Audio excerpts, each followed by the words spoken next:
We often think of medieval princesses in terms of fairy tales as beautiful young ladies living in luxurious comfort, wearing fancy gowns and tall, pointy hats, waiting for some knight to rescue them. But the reality was far less romantic and far more dangerous. Between 1200 and 1400, roughly 1/3 of royal women died before age 30, facing arranged marriages, dangerous pregnancies, and political manipulation at every turn. Life for these women wasn't about fairy tales and romance. It was about survival. Here's what life was really like as a medieval princess. Hey, quick thing before we start. If you actually listen to these regularly, hit like or subscribe. I always wonder where everyone's at, so comment your city and what time it is. Weird to think some of you are having breakfast in London while I'm recording this at night here in the States. Okay, let's head back to medieval Europe. Trust me, it's going to be quite a ride. But first, get comfortable. Seriously. Adjust those pillows, pull up that blanket, because where we're going, you're going to want to be cozy. Alright, so you're waking up in a stone chamber in a castle in 13th century England. First thing that hits you is the cold, not the cute, nippy kind that makes you snuggle deeper into your comforter. This is the kind of cold that stabs right through you, makes your bones ache, the kind that has you seeing your breath in the air before you even open your eyes. Unlike your nice memory foam mattress with its Egyptian cotton sheets, you're lying on a straw-filled mattress. Yeah, actual straw. And it's not alone in there. The rustling you hear? That's the mice. They live in your bed now. Oh, and those little bites you feel? Fleas and bed bugs. Your constant companions that no amount of status can protect you from. The room is nearly pitch black because, surprise, there's no electricity, no light switches to flip, no bedside lamps, just thick darkness, occasionally pierced by a sliver of dawn light from the narrow window slits that let in more cold air than actual sunlight. And the smell. Oh God, the smell. Medieval castles didn't exactly have great ventilation. That musty, damp odour is the stone walls, perpetually wet in England's climate. The sharp tang underneath? That's the chamber pot in the corner because you don't have a bathroom. Not even close. And despite what movies show you, medieval people didn't bathe often, especially not in winter. So there's also the unique funk of unwashed human that permeates everything. Morning, my lady. The voice startles you. Right, you're not alone. Your ladies in waiting sleep in the same room as you. Actually, one of them sleeps at the foot of your bed. She's been there all night, listening to you snore, watching you drool. Privacy, not a thing for medieval princesses. The woman who spoke, Alice is her name, is already up and moving around. She's stoking the fire that went out during the night, trying to bring some warmth back into the room. She's been awake for at least an hour already, because that's what servants do. They wake before you, sleep after you, and basically exist to make your life function. It's time for morning prayers, my lady, Alice says, helping you sit up. The household is gathering. This isn't optional. No matter how tired you are, no matter if you're sick, no matter what, morning prayers happen every single day. And as the princess, you need to be there. God comes first, always. That's non-negotiable in medieval life. Alice helps you out of bed. The stone floor is like ice under your bare feet. In fact, the whole ritual of getting dressed is nothing like slipping into some comfy sweats and a t-shirt. Medieval royal clothing was designed to display wealth and status, not for comfort. First comes the linen shift, the only piece of clothing that gets washed with any regularity. Then the kirtle, a long-sleeved dress that laces up the sides or back. Next, a surcoat, an overdress with sometimes ridiculous sleeves that make it impossible to do anything practical without help. Your feet get stuffed into leather slippers that offer zero support and even less warmth. "Arms up," Alice instructs as she and another lady wrestle you into your clothing. This isn't your everyday outfit either. This is just for morning prayers. You'll change again after you eat, maybe again before midday meal, and definitely before supper if there are guests. Your hair gets a quick brushing, not a thorough one, because that takes too long and prayers wait for no one. Alice quickly braids it and tucks it up under a linen veil. No, not the tall, pointy hat from fairy tales. Those came later and were worn only in specific regions and times. You're wearing something more like a nun's wimple, a cloth that covers your hair, neck, and frames your face, because a woman's hair is considered too tempting, too sensual to be seen. It must be covered in public. "Hurry now," Alice urges, fastening a cloak around your shoulders. "Your father will be displeased if we're late." And that's something you absolutely want to avoid, because your father isn't just your dad. He's the king, or a powerful duke or earl. Either way, he controls literally everything about your life. Where you go, what you eat, what you wear, who you talk to, and most importantly, who you'll marry. Displeasing him isn't just about getting grounded. It could mean being sent away to a convent, or worse, married off to someone truly awful as punishment. So you hurry, following Alice through the winding stone corridors of the castle. They're barely warmer than your room, and just as dark. Servants are scurrying about with lit torches and rushlights, trying to bring some illumination to the gloom. The smell gets worse as you pass near the kitchens, a mix of smoke, unwashed bodies, and food that would turn your modern stomach. You reach the castle's chapel just as the bells are ringing. Everyone is already assembled. Your father at the front, of course, with your mother beside him if she's still alive. Childbirth kills a lot of medieval women. Your brothers, if you have any, are near your father. You and any sisters you have stand behind the men, because that's your place. Always behind the men. The chapel is cold too, but at least there are candles, dozens of them, casting a warm glow that almost makes the place feel cozy. Almost. You can still see your breath in the air. The priest begins the prayers in Latin. You understand some of it. You've heard these same prayers every day of your life, after all. But full comprehension isn't expected of you. You're a woman. Your job is to look pious, follow along with the responses, and set a good example for the household. Our Father, who art in heaven. The familiar words roll out in the priest's monotone. These prayers will go on for at least an hour, standing on the cold stone floor in your thin slippers. Your stomach is growling because you haven't eaten yet, but that doesn't matter. God first, always. I know what you're thinking. This sucks, right? Where's the glamour? Where are the handsome knights and the fancy tournaments? Well, that stuff exists, but it's not the day-to-day reality. The day-to-day is cold, boring, uncomfortable, and rigidly structured. Morning prayers finally end, and you're allowed to go to the hall for breakfast. But don't get excited. Medieval breakfast isn't pancakes and bacon. It's probably bread. Dense, coarse bread, nothing like our fluffy modern loaves, with maybe some ale, yes, even in the morning. Or watered wine if you're lucky, maybe some cheese if it's available, maybe an egg if the chickens are laying well. That's it.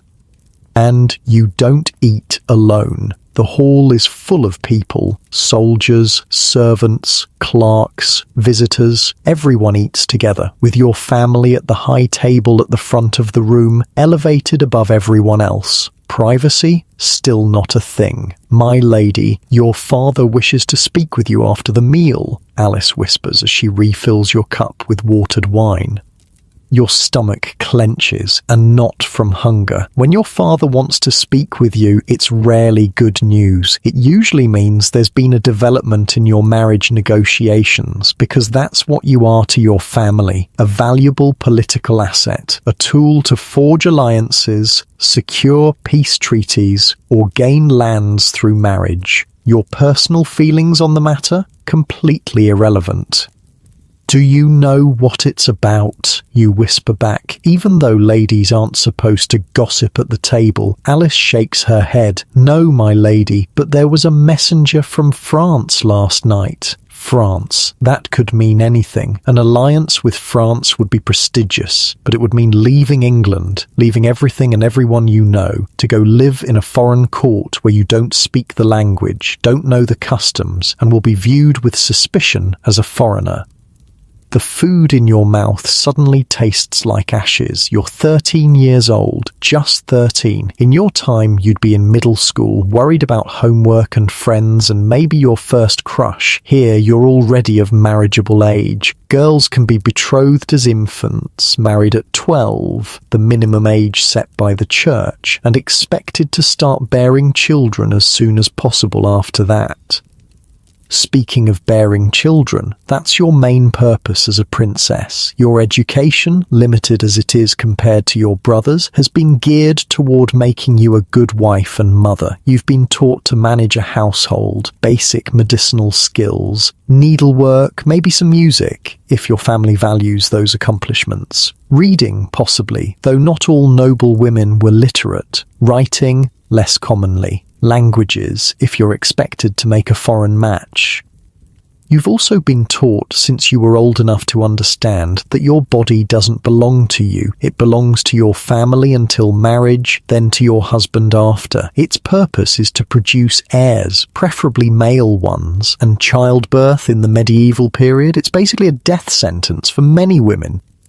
No modern medicine, no understanding of germs or infection, no pain relief beyond herbs and prayer. Women died in childbirth all the time, from bleeding, infection, exhaustion. Even queens and princesses with the best care available died regularly this way. And if you survived one birth, you were expected to go through it again and again, as many times as it took to produce enough sons to secure the lineage.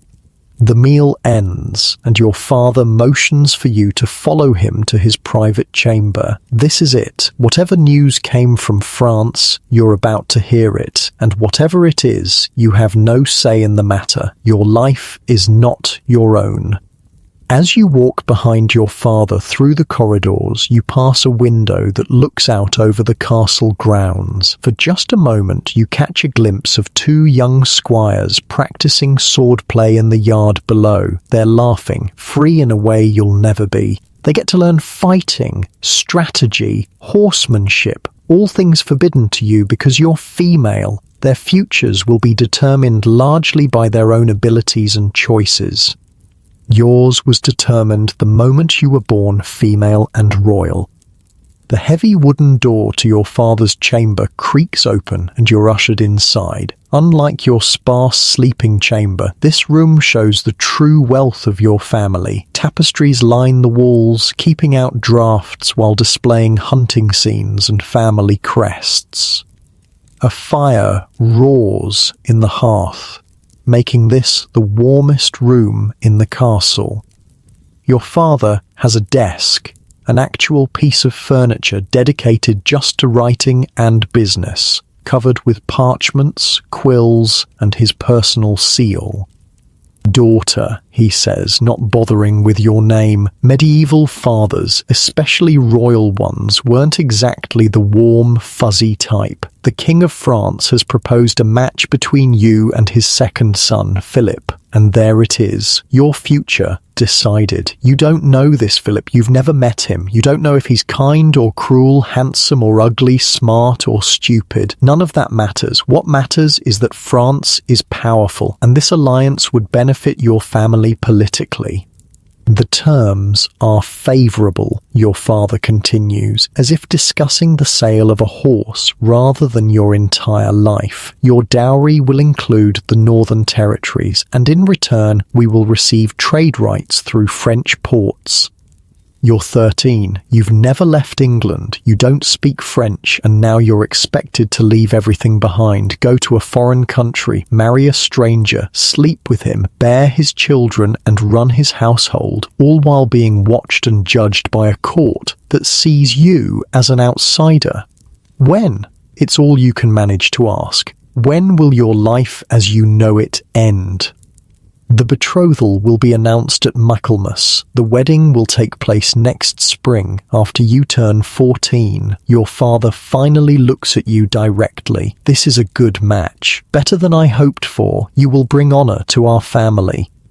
Translation: be grateful. Some girls get sold off to men 3 times their age. Some get sent to foreign courts even more distant and strange. Some get married to secure peace with enemies who hate them from the moment they arrive. By medieval royal standards, this is actually a decent arrangement. Yes, father, you say, because there's nothing else to say. No point in crying or begging. It won't change anything. This is your duty. This is what you were born for.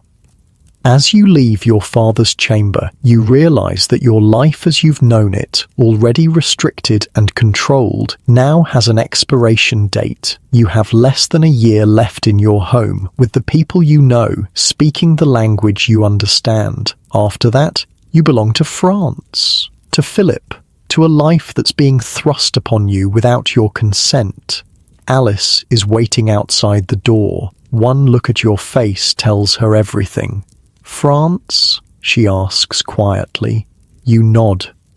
The second son? A small ray of hope in her voice. You nod again. Well, she says, trying to find something positive. At least he won't be king. Less pressure on you. Small comfort. Second sons still expect heirs, still have political responsibilities, still have complete control over their wives.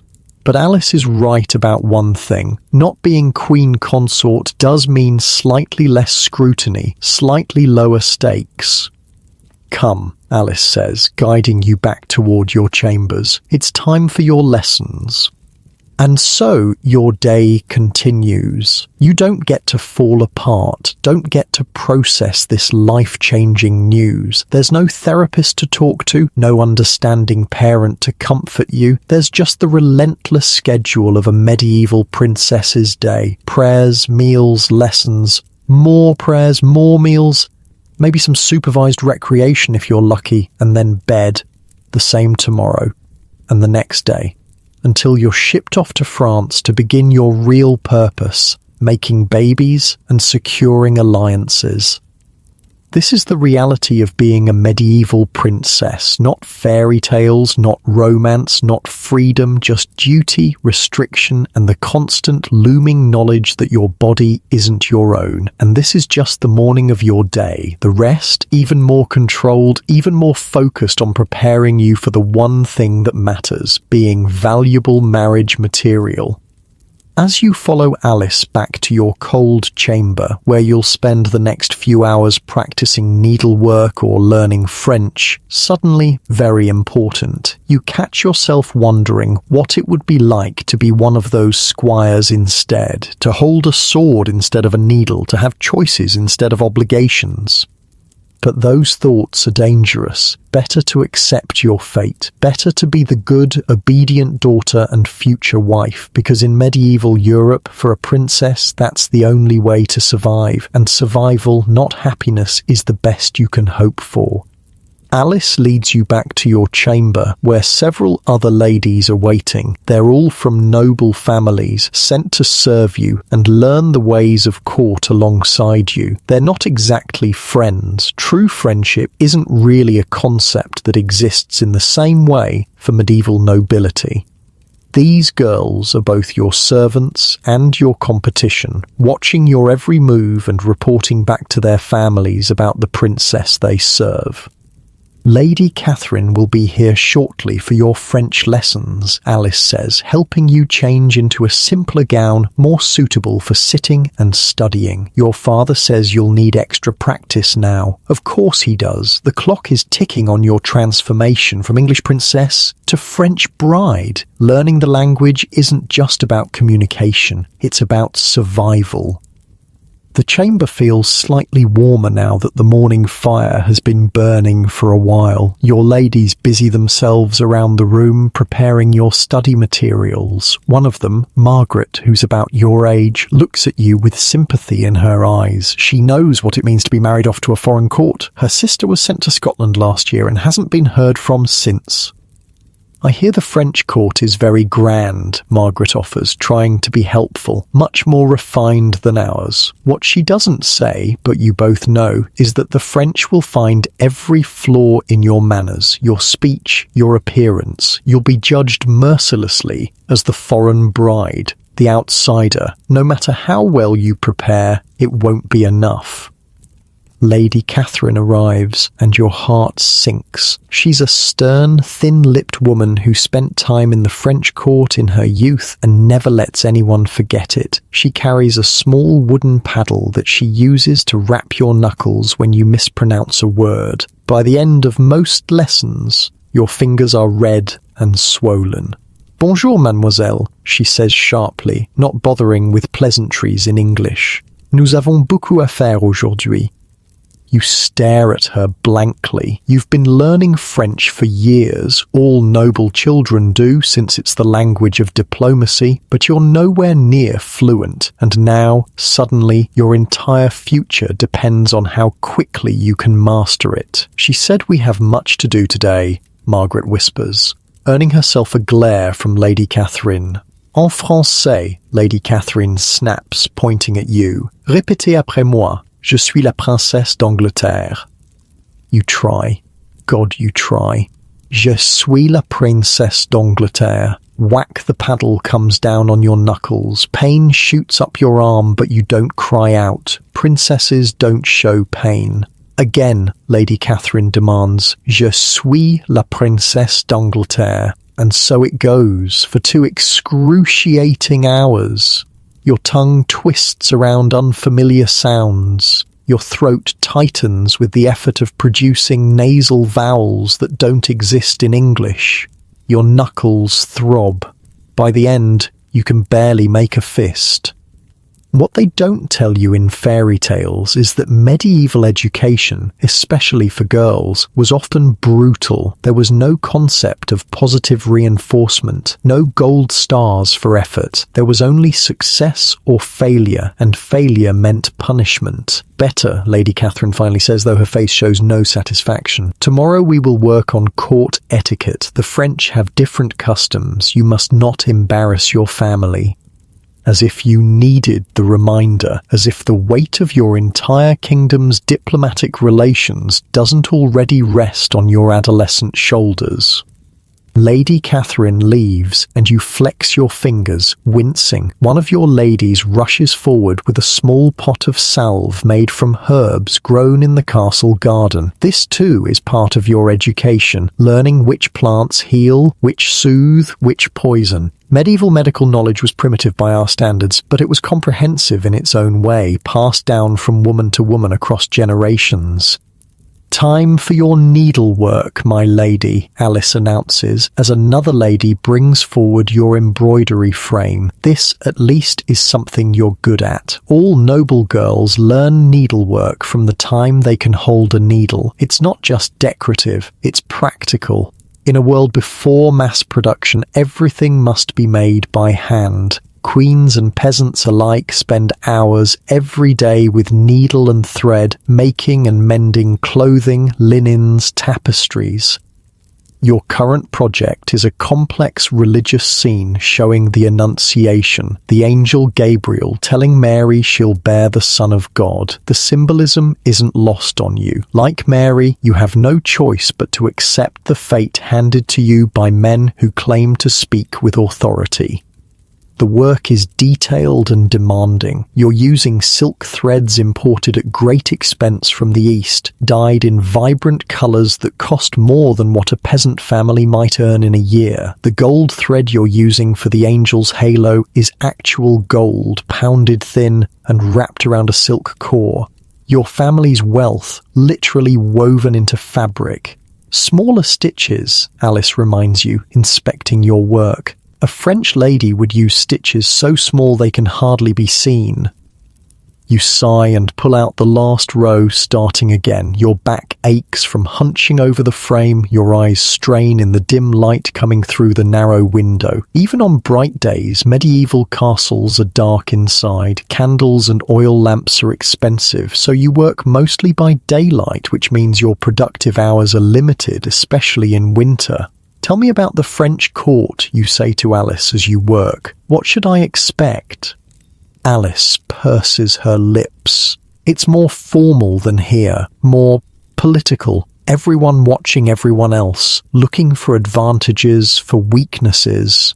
Sounds awful, you mutter, pricking your finger for the third time. A drop of blood stains the white linen. You'll have to work it into the pattern somehow. It's survival, Alice corrects you. Court life is a battlefield without swords. Words are the weapons, alliances are the armor, and unlike men, women can't settle disputes with a duel. We must be cleverer, more patient. This, too, is part of your education, learning the unwritten rules of court life, how to read people's intentions behind their formal words, how to navigate the treacherous waters of noble politics, where a single misstep could mean disaster not just for you, but for your entire family. Will you come with me, you ask suddenly, to France? Alice's face softens. If your father permits it. Some of us will accompany you, though many of your ladies in France will be French, chosen by your husband's family to help you adjust. To spy on you, she means, to report your every word and deed back to your new family. To make sure your loyalties shift appropriately from England to France. The morning passes in silence after that, broken only by the soft sounds of needles through fabric and the occasional instruction from Alice. Your thoughts drift to what awaits you in France. Will your husband be kind? Will you be allowed to bring your favourite books? Will anyone there care about what you want, what you think, what you feel? You know the answer. No one cares now. Why would that change in France? Midday approaches, and it's time to change clothes again for the meal. This time you're dressed more formally, as there are visitors to the castle, minor nobles from nearby estates coming to pay respects to your father and, incidentally, to get a look at you, the princess who's made such an advantageous match. You're a curiosity now, a success story in the medieval marriage market. Your value has just increased significantly. The great hall is noisy and crowded when you enter. Trestle tables have been set up in rows, with your family's high table on a raised platform at the front. The stone floor is covered with fresh rushes mixed with herbs that release their scent when crushed underfoot, helping to mask the smells of so many people in one space. You take your place at the high table, careful to observe all the proper formalities, back straight, eyes modestly lowered, hands folded, silent unless spoken to, the perfect medieval lady, giving no one any reason to criticize. The meal is more elaborate than breakfast. Roasted meats, fish, bread, cheese, seasonal vegetables prepared with expensive spices. Wine flows freely. You eat little, your stomach still tight with anxiety about your future. Besides, it's not ladylike to show too much appetite. Medieval beauty standards for noble women prize daintiness, paleness, and delicacy. The one ethereal look that comes from never getting enough sun or food was considered attractive. The plump, rosy-cheeked ideal came much later.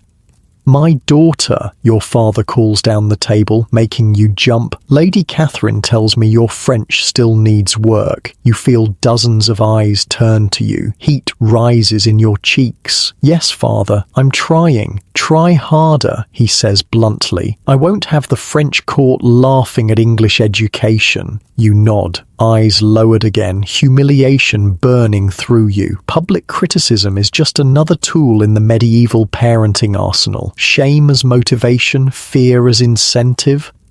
"Perhaps the princess would benefit from a French lady-in-waiting," suggests one of the visiting nobles, "someone who could speak with her throughout the day." Your father considers this, then nods. "A practical suggestion. I'll arrange it." And just like that, another decision about your life is made without your input. Another stranger will be thrust into your intimate daily routine. Another person to judge you, to find you wanting. After the meal, you're allowed a brief period of recreation in the castle garden. It's one of the few times in your day when you're permitted outdoors, and even then, you're closely supervised. Medieval noble girls don't run, don't shout, don't climb trees, or play rough games like boys do. Your recreation consists of sedate walks along garden paths, perhaps some gentle ball games or dancing practice. The garden itself is nothing like our modern idea of ornamental gardens. It's primarily functional. Herbs for cooking and medicine, vegetables, fruit trees. Beauty is secondary to utility in medieval life. Tell me about Prince Philip, you say to Alice as you walk. What do you know of him? Alice hesitates. He's 17, she finally says. 4 years your senior. They say he's interested in scholarly pursuits. That could mean anything from a genuine intellectual to a weak boy unfit for military training. In a world where physical prowess is prized above all for men, being scholarly isn't necessarily a compliment. They say he's kind to his servants, Alice adds, as if sensing your disappointment. That's rare enough to be remarked upon. It's something, at least. Kindness isn't a quality much valued in medieval nobility, especially in men. Power, strength, cunning. These are the traits that matter. If Philip is known for kindness, perhaps your life with him won't be completely miserable. Will I at least get to meet him before the wedding? You ask. Alice shakes her head. Unlikely. The marriage negotiations will be conducted by proxies. You'll probably meet him for the first time at the ceremony. Medieval royal marriages weren't about compatibility or love. They were business arrangements, political alliances sealed with vows and consummated with bodies. The idea that you should meet your spouse beforehand, let alone have anything in common with them, would have seemed absurd to medieval nobility. Your afternoon lessons begin after your brief garden respite. These focus on household management, the skills you'll need as the lady of a grand estate, because that's what a princess becomes after marriage, the manager of her husband's household, responsible for everything from provisioning the kitchens to overseeing the servants to maintaining the accounts. Brother Thomas, a monk from the nearby abbey who serves as the castle's clerk and accountant, arrives with his wax tablets and stylus. Today's lesson is on household expenditures, how to track what's spent, what's saved, what's wasted. A well-run household reflects God's order, Brother Thomas intones, his voice as dry as the parchment he carries. Wastefulness is a sin, carelessness is a sin, ignorance of your resources is a sin.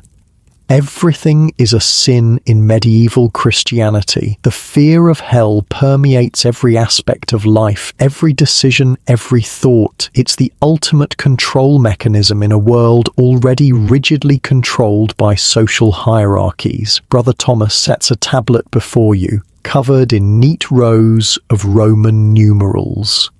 Calculate the cost of provisioning the kitchen for 1 month based on these figures, he instructs. It's tedious, painstaking work. Arabic numerals exist but aren't widely used yet in Europe. Calculations that would take us seconds with modern math take you long, frustrating minutes. There are no shortcuts, no calculators, not even the simple convenience of positional notation that makes our base 10 system so efficient. Your head aches with the effort of converting measures and values. How many shillings to the pound? How many pence to the shilling? How many bushels of wheat to feed? How many people for how many days? The variables seem endless. You must know these things, Brother Thomas says sharply, when you make an error. A lady who cannot manage her household is at the mercy of dishonest stewards and thieving servants. He's right, of course. In the medieval world, numeracy is as important as literacy for a noble lady. You'll be responsible for managing vast estates, overseeing hundreds of servants and workers. If you can't keep track of resources, can't budget properly, can't detect when you're being cheated, your household will fall into disarray. And that reflects poorly not just on you, but on your husband. After mathematics comes music, another essential skill for a medieval lady, not because anyone cares about your personal fulfillment or creative expression, but because accomplishments like music making increase your value as a diplomatic asset. A princess who can entertain at court is more useful than one who can't. Sister Agnes from the convent arrives with a small harp. Unlike the massive concert harps we think of today, medieval harps were portable instruments that could be played while seated in a lady's chamber. "Your fingering has improved," Sister Agnes says, as you pluck carefully at the strings, producing a simple melody, "but your timing still falters in the middle section." Music in medieval Europe was primarily religious. Hymns, psalms, simple devotional pieces. Secular music existed too, of course, but it wasn't considered entirely proper for young noble ladies to sing the popular love songs of troubadours. Those came later when courtly love became fashionable. Your music lesson is cut short when your mother's messenger arrives. "The Queen requests your presence," the woman says with a curtsy. Your mother? The Queen? Even in your thoughts, you don't think of her informally. Medieval parent-child relationships, especially in royal families, weren't characterized by casual warmth. Respect, duty, and proper distance were the norm.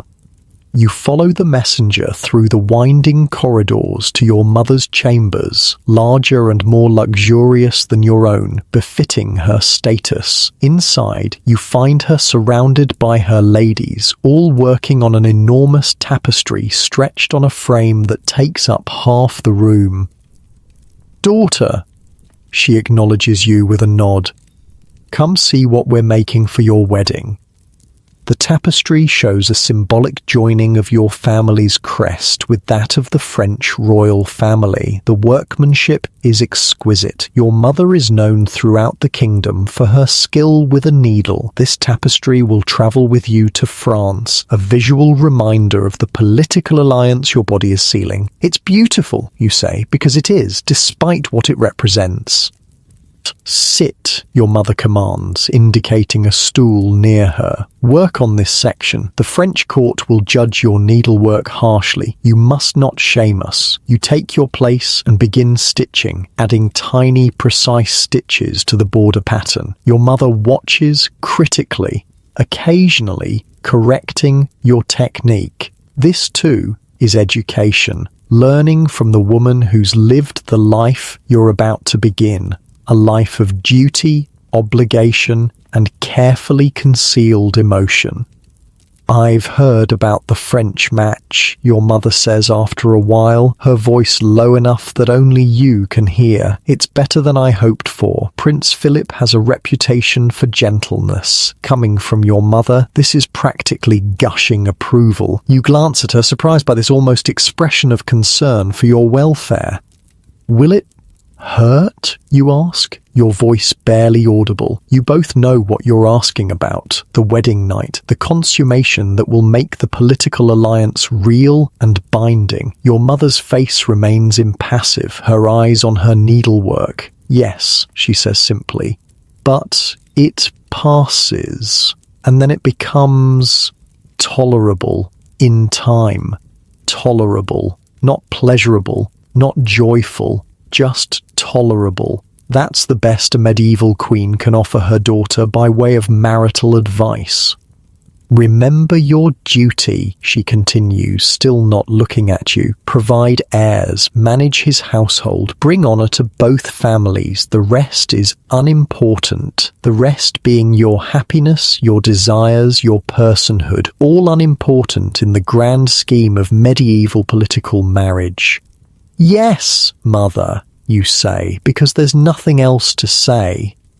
You work in silence after that, adding stitches to a tapestry that symbolizes your fate. The irony isn't lost on you. With every stitch, you're literally helping to create the artifact of your own subjugation. But that's the nature of being a medieval princess. You're both the commodity being traded and the craftsperson preparing yourself for market. As the afternoon wears on, you're summoned for yet another lesson, this one in religious instruction with Father Ambrose, the castle's chaplain. Religion wasn't just a Sunday activity in medieval Europe. It was woven into every moment of every day, especially for women who were considered morally weaker than men and thus in need of constant spiritual guidance. Father Ambrose is ancient, with rheumy eyes and gnarled hands that tremble slightly as he opens his prayer book. He's been instructing you since you were a small child, teaching you the catechism, the lives of the saints, the proper prayers for every occasion. Today, we will discuss the duties of a wife, he announces, making your heart sink. Even the church is preparing you for your new role. A wife must be obedient in all things, Father Ambrose begins, his voice reedy but firm. As the church submits to Christ, so must you submit to your husband. You've heard this countless times before. The Bible, interpreted through the lens of medieval Christianity, is very clear on a woman's place: subordinate, silent, submissive. A wife must be fruitful, he continues. Children are God's blessing, and to refuse them is a mortal sin. What he doesn't say, but what hangs in the air between you, is the danger that comes with this blessing. Childbirth kills countless women every year. Queens and peasants alike die bringing new life into the world. You've seen it happen. Ladies of the court who disappeared to their chambers for confinement and never emerged again. A wife must be modest, temperate, patient, and kind, Father Ambrose drones on. She must guard her tongue, her thoughts, and her actions, for she carries her husband's honour as well as her own. In other words, you have the responsibility without the authority, the blame without the power, the classic double bind of medieval womanhood. The lesson continues with example after example of virtuous wives from Scripture and the lives of saints, women who endured abuse, neglect, even torture without complaint, women who sacrificed everything for their husbands, their children, their faith, women whose only reward came after death. Is this what awaits you in France? A life of silent endurance, of hidden suffering, of swallowed words and buried feelings? By the time Father Ambrose finally closes his book, the sun is setting. Your day of education is nearly complete, but there's one final lesson before supper: dancing, because a princess who can't perform the complex court dances will be an embarrassment to her family and her husband. Master Henri, the dancing master brought from France specifically to teach you the latest court dances, waits in the great hall. He's thin and elegant, with a perpetual expression of barely concealed disdain for the English court he considers provincial and backward. "Mademoiselle," he greets you with a bow that somehow manages to be both proper and ironic. Today we practice the basse danse, very important at the French court, very elegant. You take your position back straight, chin up, arms positioned just so. The musicians, 3 men with lute, recorder and small drum, begin to play. The basse dance is slow and stately, a processional dance where the steps must be precise, the timing perfect, the overall effect one of controlled grace. It's harder than it looks. Medieval dancing isn't the free-form movement we think of today. It's rigidly choreographed, full of symbolic gestures and formal patterns. Every step, every turn, every hand position has meaning, and all of it must be performed while wearing heavy, restrictive clothing, maintaining perfect posture, and never, ever looking like you're exerting yourself. Non, non, non. Master Henri interrupts, clapping his hands sharply. The third step is back, then left. You go left, then back. All wrong again. And so you begin again, and again, and again. Your feet ache in your thin slippers. Your back screams from the unnatural posture. Sweat trickles down your spine, making your gown stick uncomfortably to your skin.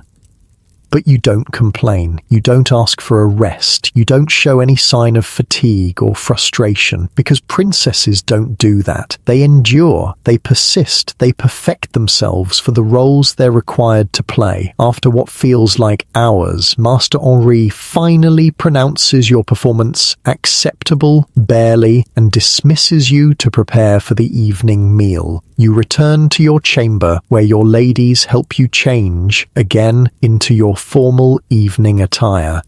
As Alice brushes your hair, now allowed to be worn loose for the evening since you're still unmarried, you catch a glimpse of yourself in the polished metal mirror on your dressing table. Not glass. Glass mirrors exist, but are incredibly rare and expensive. This reflection is dimmer, less defined, like looking at yourself through water. The face that looks back at you is young, so young, with traces of childhood still visible in the roundness of your cheeks, but your eyes look older, tired, resigned. This has been just one day in your education as a medieval princess, one day of countless identical days, all designed to shape you into something useful to your family and your future husband, not to prepare you for a fulfilling life of your own choosing. That concept doesn't exist, but to make you a valuable asset in the medieval political landscape. Tomorrow there will be more French lessons, more religious instruction, more household management training, the day after, the same, and the day after that, until spring comes and you're shipped off to France like a well-trained horse being delivered to its new owner.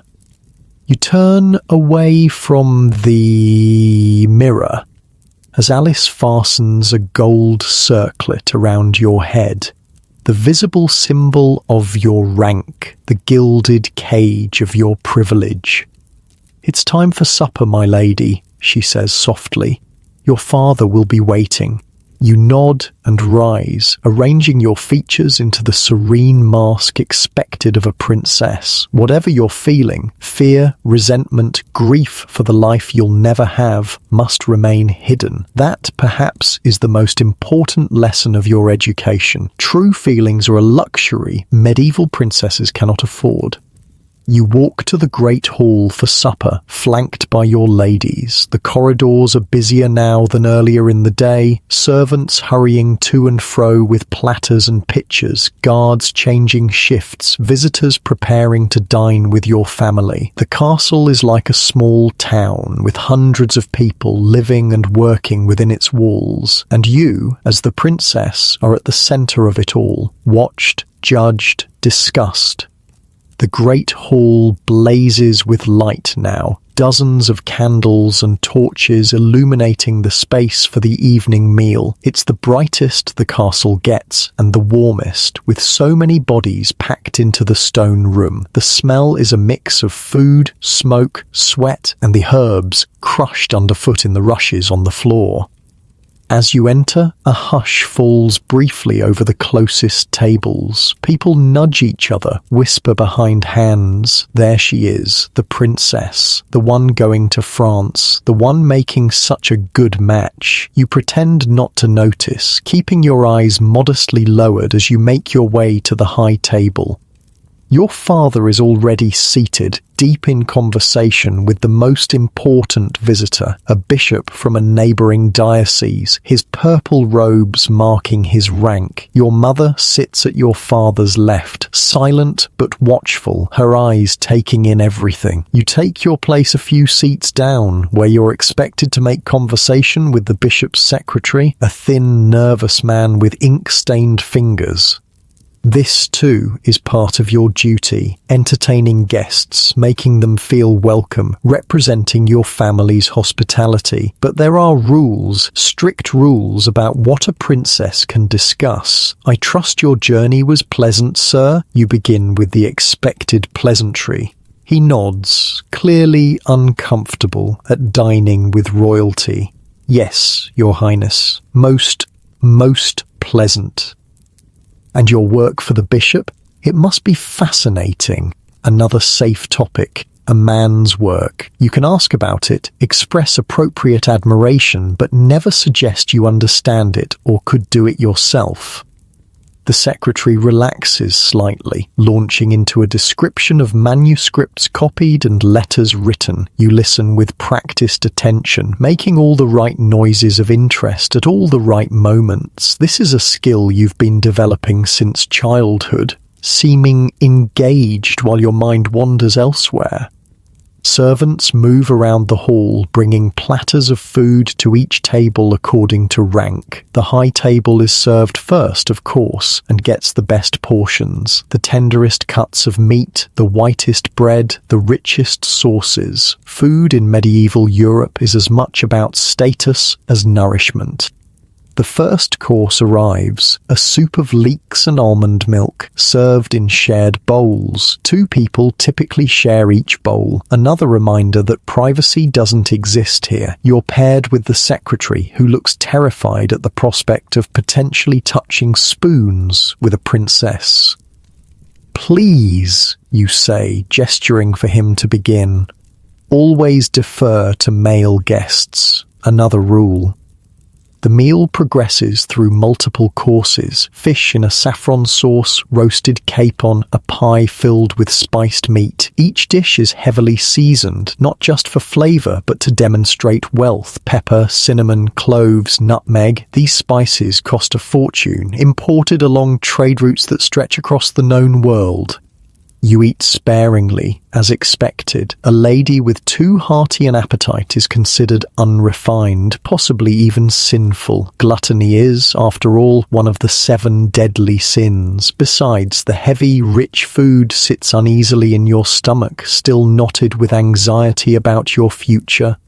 Your father stands, raising his cup in a toast to the bishop. Everyone falls silent, waiting for the king to speak. His words are formal, full of references to church and state, the bonds between secular and religious power. Politics, always politics, even at the dinner table. The bishop responds with equal formality, though you notice his eyes wandering occasionally to the serving girls moving between tables. Not all churchmen live up to their vows of chastity. It's an open secret at court, something everyone knows, but no one mentions directly. As the meal draws to a close, musicians begin to play from a gallery above the hall. Not the formal dance music you've been learning, but livelier tunes for entertainment. Your father signals to you, an almost imperceptible nod. This is your cue. Part of your duty as princess is to demonstrate your accomplishments to honored guests. You rise and move to join the musicians, where a harp has been placed ready for you. All eyes turn to you as you sit, arranging your gown carefully, positioning your fingers on the strings. The hall quiets. This is a performance, a display of your family's culture and refinement through your skill.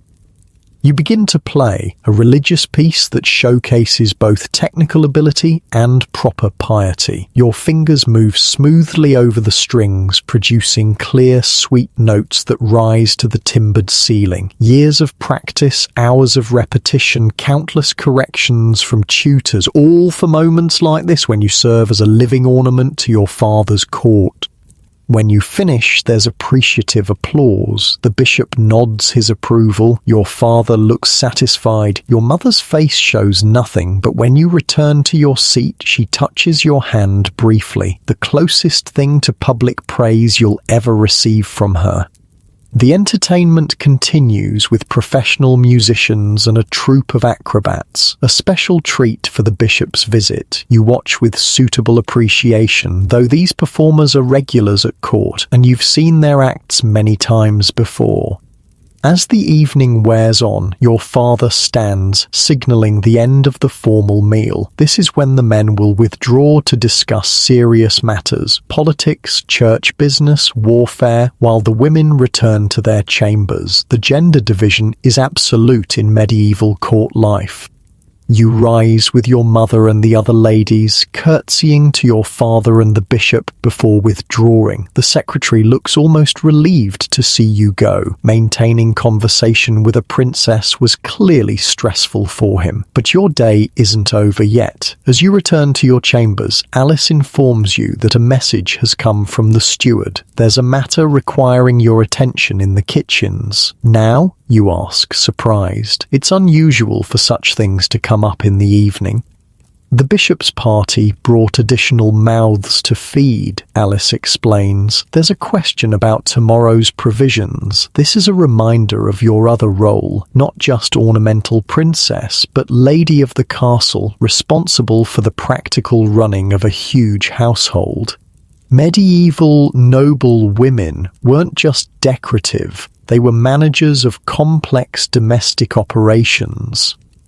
You follow Alice down winding stairs to the kitchen area. Unlike the Great Hall, which at least makes a pretense of elegance, the working areas of a medieval castle are purely functional. The kitchens are hot, smoky spaces with massive hearths for cooking, tables for preparation, and storage areas for provisions. The kitchen staff bow or curtsy as you enter, depending on their gender. The head cook, a stout woman named Agnes with forearms like a blacksmith's from years of hauling pots, approaches with a worried expression. "Begging your pardon, my lady," she says, wiping her hands on her apron. "But with the bishop's men we're short on saltfish for tomorrow's meal, it being Friday and all."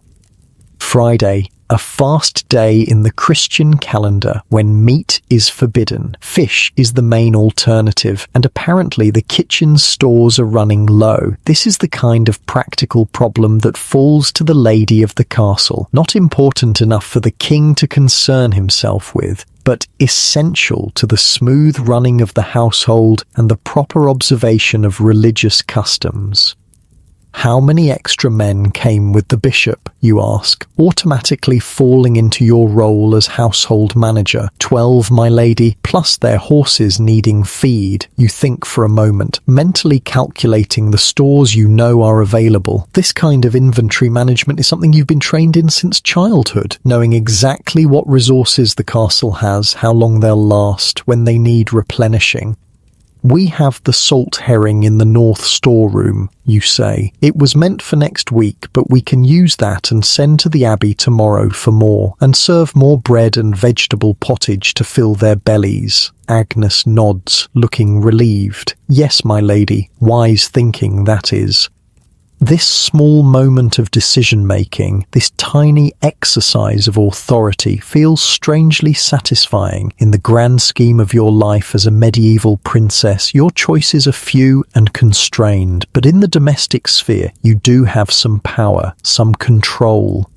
As you turn to leave, you notice a young scullery maid watching you with wide eyes. She can't be more than 9 or 10, her face smudged with ash from the hearth, her hands raw from work and water. She reminds you of yourself at that age, except her future holds only more of the same hard labour, while yours at least has the gilded cage of royalty. On an impulse, you smile at her. She looks startled, then shyly smiles back before ducking her head and scurrying back to her work. It's a tiny human connection across the vast gulf of medieval social hierarchy. A princess and a kitchen maid, both girls, both bound by the rigid expectations of their stations, neither with much say in her own destiny. You climb back up to the main level of the castle, Alice trailing behind you. The corridors are quieter now, the frenetic energy of the mealtime settling into the slower rhythm of evening. Guards stand at their posts, servants move more leisurely about their tasks, and the castle prepares for night. But your duties aren't quite done. Next comes a visit to the still room, the domain of the castle's herbalist, an older woman named Marjorie, who manages the preparation and storage of medicinal herbs, cosmetics, and household necessities like soap and candles. The still room is one of your favourite places in the castle. It smells wonderful, a mix of dried herbs, honey, beeswax, and the various distillations Marjorie creates. It's also primarily a female space where women's knowledge of plants and healing is respected and valued. Marjorie curtsies as you enter, then immediately returns to her work of grinding dried herbs with a mortar and pestle. She's one of the few people in the castle who treats you with minimal ceremony, perhaps because she's old enough to have seen you born, perhaps because the practical nature of her work leaves little room for court formalities. "The lavender salve is ready," she says without preamble, "and I've prepared more of the rose water you like for washing." "Thank you," you say, genuinely grateful. The rose water is a small luxury in a life that, despite its privilege, has few personal comforts. "Sit," Marjorie instructs, nodding to a stool. "Let me see your hands." You obey, holding out your hands for inspection. Despite all the care taken to preserve a princess's beauty, your hands show the effects of constant needlework. Tiny pricks and calluses that no amount of salve can completely prevent. Marjorie tuts disapprovingly, taking a small pot from a shelf and beginning to apply a sweet-smelling ointment to your fingers. "French ladies wear gloves to keep their hands soft," she observes. "You should do the same. This is the kind of practical advice you value. Concrete suggestions for navigating court life offered without the crushing weight of moral instruction that accompanies most advice from your official tutors. "Will you show me how to make this before I go?" you ask, nodding to the salve. "So I can prepare it in France?" Marjorie smiles, pleased by your interest. "Of course, though they may have different herbs available there. We'll need to discuss alternatives." This exchange might seem insignificant, but it represents another small pocket of agency in your tightly controlled life. Learning practical skills, building knowledge that's yours alone, these are tiny rebellions against a system that values you primarily as a political token and a potential broodmare. Off to the still room, there's one more duty before you can retire for the night. Evening prayers in the chapel. Religion isn't just a set of beliefs in medieval Europe, it's the framework that structures time itself. Days begin and end with prayer, weeks are marked by Sundays and feast days, seasons by religious festivals. The chapel is dimmer now than it was for morning prayers, lit only by a few candles that cast long shadows across the stone walls. The space feels more intimate, more mysterious in this half-light. You kneel on the hard stone floor, ignoring the discomfort as you've been taught to do. Physical discomfort is considered good for the soul, a small taste of Christ's suffering, a reminder of human frailty. Father Ambrose leads the prayers, his voice echoing in the quiet space. Your father isn't present, he's still closeted with the bishop, but your mother kneels beside you, her lips moving silently with the familiar words. You wonder, not for the first time, what she truly thinks behind her impassive exterior. Was she once like you, a young princess sent to a foreign court, expected to adapt, to bear children, to represent her family's interests? Does she ever resent the constraints of her role? Or has she simply accepted them so completely that she no longer questions? These aren't questions you can ask. The gap between mother and daughter in medieval royal families isn't just generational, it's institutional. Queens and princesses have official roles to play, and emotional intimacy isn't part of the script. Evening prayers conclude, and at last your official duties for the day are done. You return to your chamber, where your ladies help you prepare for bed. The elaborate gown comes off, replaced by a simple linen shift for sleeping. Your hair is brushed and braided for the night. A warming pan filled with hot coals is passed between the sheets of your bed to take the worst chill off the linen. Outside, the castle settles into its nighttime routine. Guards change shifts, calling out to each other from the battlements. Servants bank fires to keep them burning slowly through the night. In the great hall, some of the household knights and squires prepare their pallets for sleeping. Dogs curl up near the kitchen hearths, waiting for morning scraps. The massive gates are checked and barred against the dangers of the world outside. This is the rhythm of castle life, the same patterns repeated day after day, the same duties performed in the same order, the same prayers said at the same hours. There's comfort in the familiarity, even as you know your place in this pattern will soon change dramatically. As you slip between the slightly warmed sheets of your bed, one of your ladies, Margaret, the one whose sister was sent to Scotland, sits nearby with a small candle ready to read aloud until you fall asleep. This is a luxury afforded to a princess, someone to ease your transition to sleep with words. "What shall I read tonight, my lady?" Margaret asks, holding up several options: a book of saints' lives, a collection of prayers, or a volume of more secular tales that somehow made its way into the castle library. The tales, you decide, feeling slightly rebellious. Stories of adventure and romance are considered somewhat frivolous for young ladies, potentially dangerous to moral character, but tonight you want to escape, at least in your mind, to worlds where things happen differently than in your tightly prescribed reality.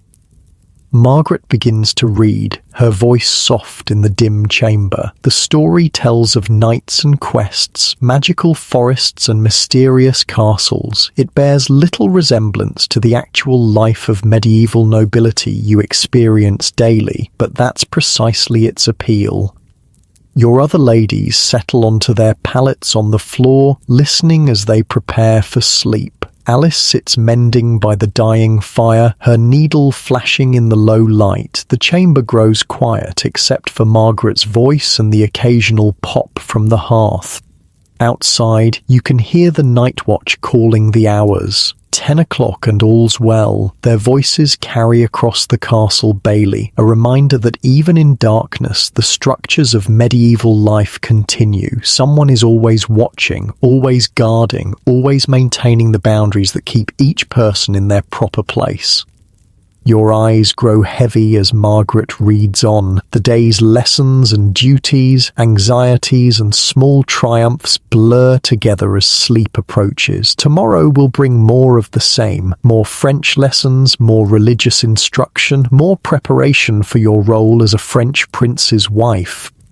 But for now, in these quiet moments between waking and sleeping, you allow yourself to imagine alternatives. What if you weren't born a princess? What if you could choose your own path? What if the world were arranged differently, with girls valued for more than their marriage prospects and childbearing capacity? These are dangerous thoughts, bordering on the sinful. Father Ambrose would certainly assign penance if he knew you questioned the divine order that placed you in your privileged but constrained position. But in the privacy of your own mind, as you drift towards sleep, you permit yourself this small rebellion. Margaret's voice grows more distant as you slip toward dreams. The story she reads mingles with your own thoughts, creating impossible scenarios where princesses rescue themselves, choose their own husbands, or decide not to marry at all, where your value isn't determined by your family connections or your intact maidenhead or your potential to bear sons. In reality, your path is set. In a few months, you'll leave everything you know for a foreign court and a stranger's bed. You'll be expected to adapt, to represent English interests while becoming French in your loyalties, to produce heirs that strengthen the alliance between two sometimes hostile kingdoms. It's a heavy burden for young shoulders, this weight of international politics and dynastic ambitions, but it's the burden every medieval princess carries, has always carried, will continue to carry for generations to come. As sleep finally claims you, your last conscious thought is a question. In the future, will girls still be used as political pawns? Or will a time come when princesses, when all women, might determine their own destinies? History, if it could answer, would tell you that change comes slowly, painfully, incompletely, that centuries will pass before women gain even the most basic rights to their own lives, their own bodies, their own futures, that even in times far beyond your imagining, the struggle for true equality will continue. But tonight you sleep untroubled by such knowledge. Tomorrow brings another day of duties and lessons, preparations and obligations, another day of being a medieval princess, privileged, constrained and ultimately expendable in the great game of royal politics. The weeks pass in the same pattern of prayers, lessons and duties. Winter gradually loosens its grip on the castle, and the first tentative signs of spring appear. Snowdrops pushing through the frosty ground in the garden, slightly longer daylight hours, the occasional warmer day that offers a brief respite from the bone-deep cold. And with spring comes the accelerating preparations for your departure to France. You wake one morning to unusual activity in the castle. Servants hurry through the corridors with purpose, and there's a tension in the air that wasn't there the night before. What's happening? You ask Alice as she helps you dress. The French delegation has arrived early, she says, her hands moving quickly to fasten your gown. They're expected in the great hall within the hour. Your father has requested your presence. Your heart skips. The French delegation, the official party sent to finalize the marriage arrangements and escort you back to France. You knew they were coming, of course, but not so soon, not today, without warning. Is Prince Philip with them? You ask, trying to keep your voice steady. Alice shakes her head. No, my lady, just his representatives. The marriage will still be by proxy here. Of course, royal marriages often happened this way. A stand-in would represent your future husband at the ceremony here in England, and you wouldn't meet the actual prince until you arrived in France. It was more practical this way, given the dangers and delays of medieval travel, but it also meant you'd be officially married to a man you'd never even seen. You're dressed with unusual care this morning. Your best gown, dark blue wool trimmed with miniver fur and embroidered with silver thread, a new linen veil, crisp and white, your mother's necklace borrowed for the occasion, silver set with small sapphires that match the gown. They must see you at your best, Alice murmurs as she adjusts the veil. You represent England today. No pressure, just the entire diplomatic relationship between two powerful kingdoms resting on the impression made by a 13-year-old girl. You're escorted to the Great Hall where the atmosphere is formal and tense. The English and French parties sit on opposite sides of the long table, eyeing each other with the cautious respect of old rivals. Your father sits at the head, projecting royal authority. Your mother beside him, her face a perfect mask of courtly dignity. And there, the empty seat waiting for you, not beside your parents, but halfway down the table, positioned directly opposite the leader of the French delegation, setting you apart, marking the transition of your allegiance from England to France. You take your place with as much grace as you can muster, eyes modestly lowered as you've been taught, but you can't help stealing glances at the man across from you, the one who represents your future husband and his family. He's older than you expected, with streaks of grey in his dark beard. Lord Bertrand de Montfort, you learn from the introductions, a cousin of the French royal family, trusted advisor to the king, and now your escort to your new life. Mademoiselle, he greets you in French, inclining his head. It is an honour to meet the future Princess of France. You respond in carefully practiced French, thankful for all those painful lessons with Lady Catherine. The honour is mine, my lord. I look forward to serving France and its royal family. Lord Bertrand looks pleasantly surprised at your command of his language, a small victory that sends a flush of pride through you, quickly tempered by the realization that you've just demonstrated your value as a political commodity, like a horse being being assessed for purchase, you've shown a desirable quality. The meeting progresses with mind-numbing discussions of the marriage contract, dowry amounts, land transfers, trade agreements, military alliances, all the ways in which your body and what it represents will be leveraged for political advantage. You sit quietly, speaking only when directly addressed. This isn't a conversation you're meant to participate in, merely witness. After all, you're not a party to the negotiation. You're the object being negotiated over. And the marriage itself? Lord Bertrand asks, turning the conversation to practical matters. When shall it take place? Your father glances at you, then back to the Frenchman. 3 weeks hence. Time enough for proper preparations, but not so long as to delay the princess's journey to France unnecessarily. 3 weeks. Just 3 weeks left in the only home you've ever known. The knowledge settles like a stone in your stomach. Excellent. Lord Bertrand nods, and after the ceremony we shall depart immediately for Dover, weather permitting. No time to adjust, no gradual transition. One day you'll be an English princess in your father's castle, the next a French prince's wife on your way to a foreign court.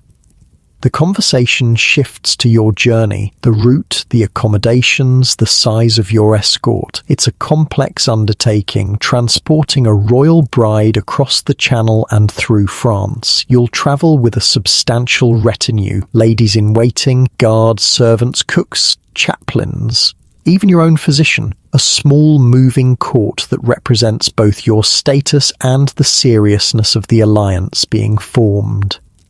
And which of the princess's current household will accompany her permanently to France? Lord Bertrand asks, a question that makes you sit up straighter. Your father frowns slightly. She may bring 3 English ladies of her choosing, plus her personal maid. The rest of her household will be French, of course, as is proper. 3. Just 3 familiar faces to accompany you into your new life. The rest strangers, all watching you, judging you, reporting on you. Lord Bertrand nods, satisfied. Indeed, we have already selected suitable ladies from the finest French families to attend her. In fact, one such lady has accompanied our delegation to begin the princess's adjustment to French ways.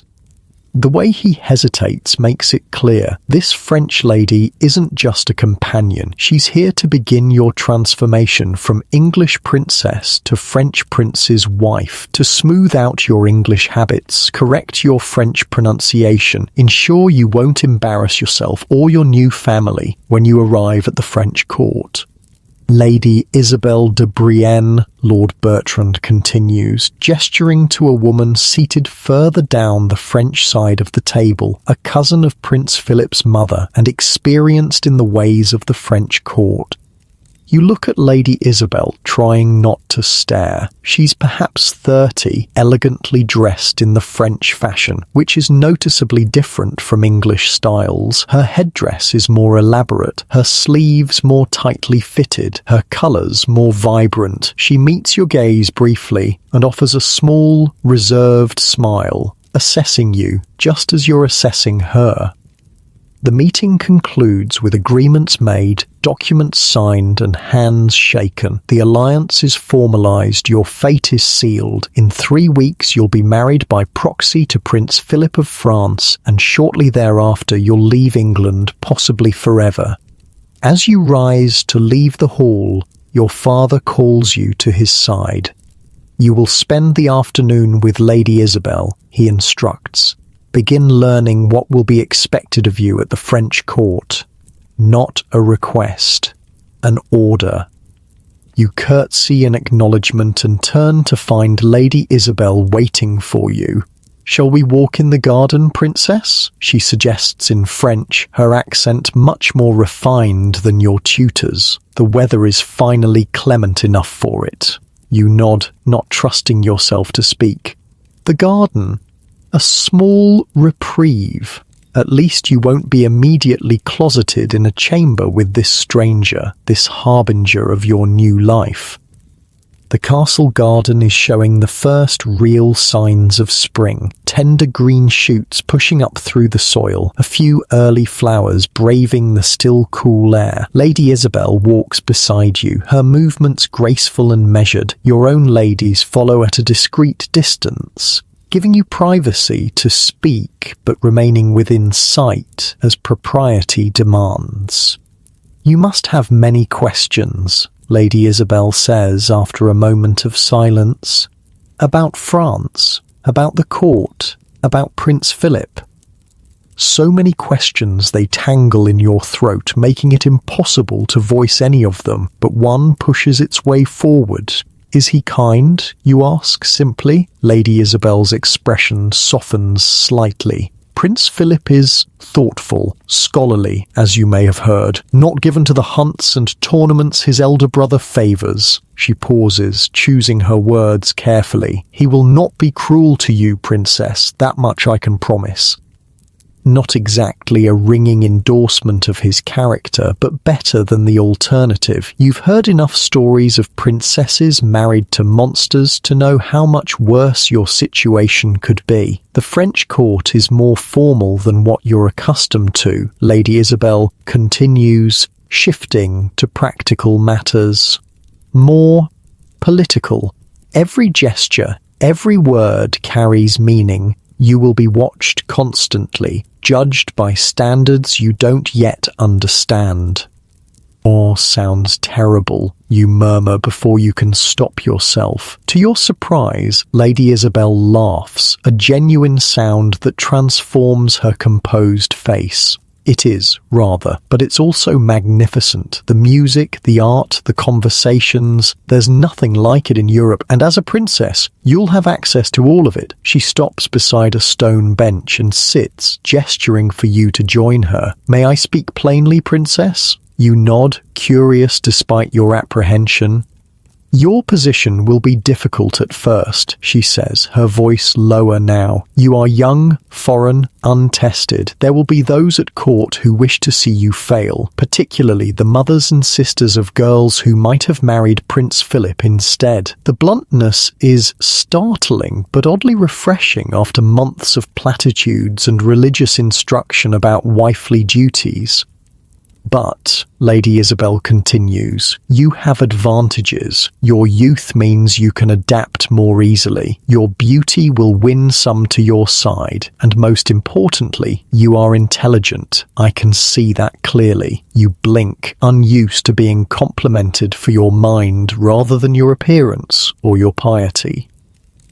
Use that intelligence, Lady Isabel advises. Watch before you speak. Learn who holds real power, not just official titles. Find allies, and most importantly, give France an heir as quickly as possible. Nothing will secure your position more effectively. There it is, again, the reduction of your value to your womb and what it can produce. Even this relatively forthright conversation circles back to the fundamental purpose of a princess, producing the next generation of royalty.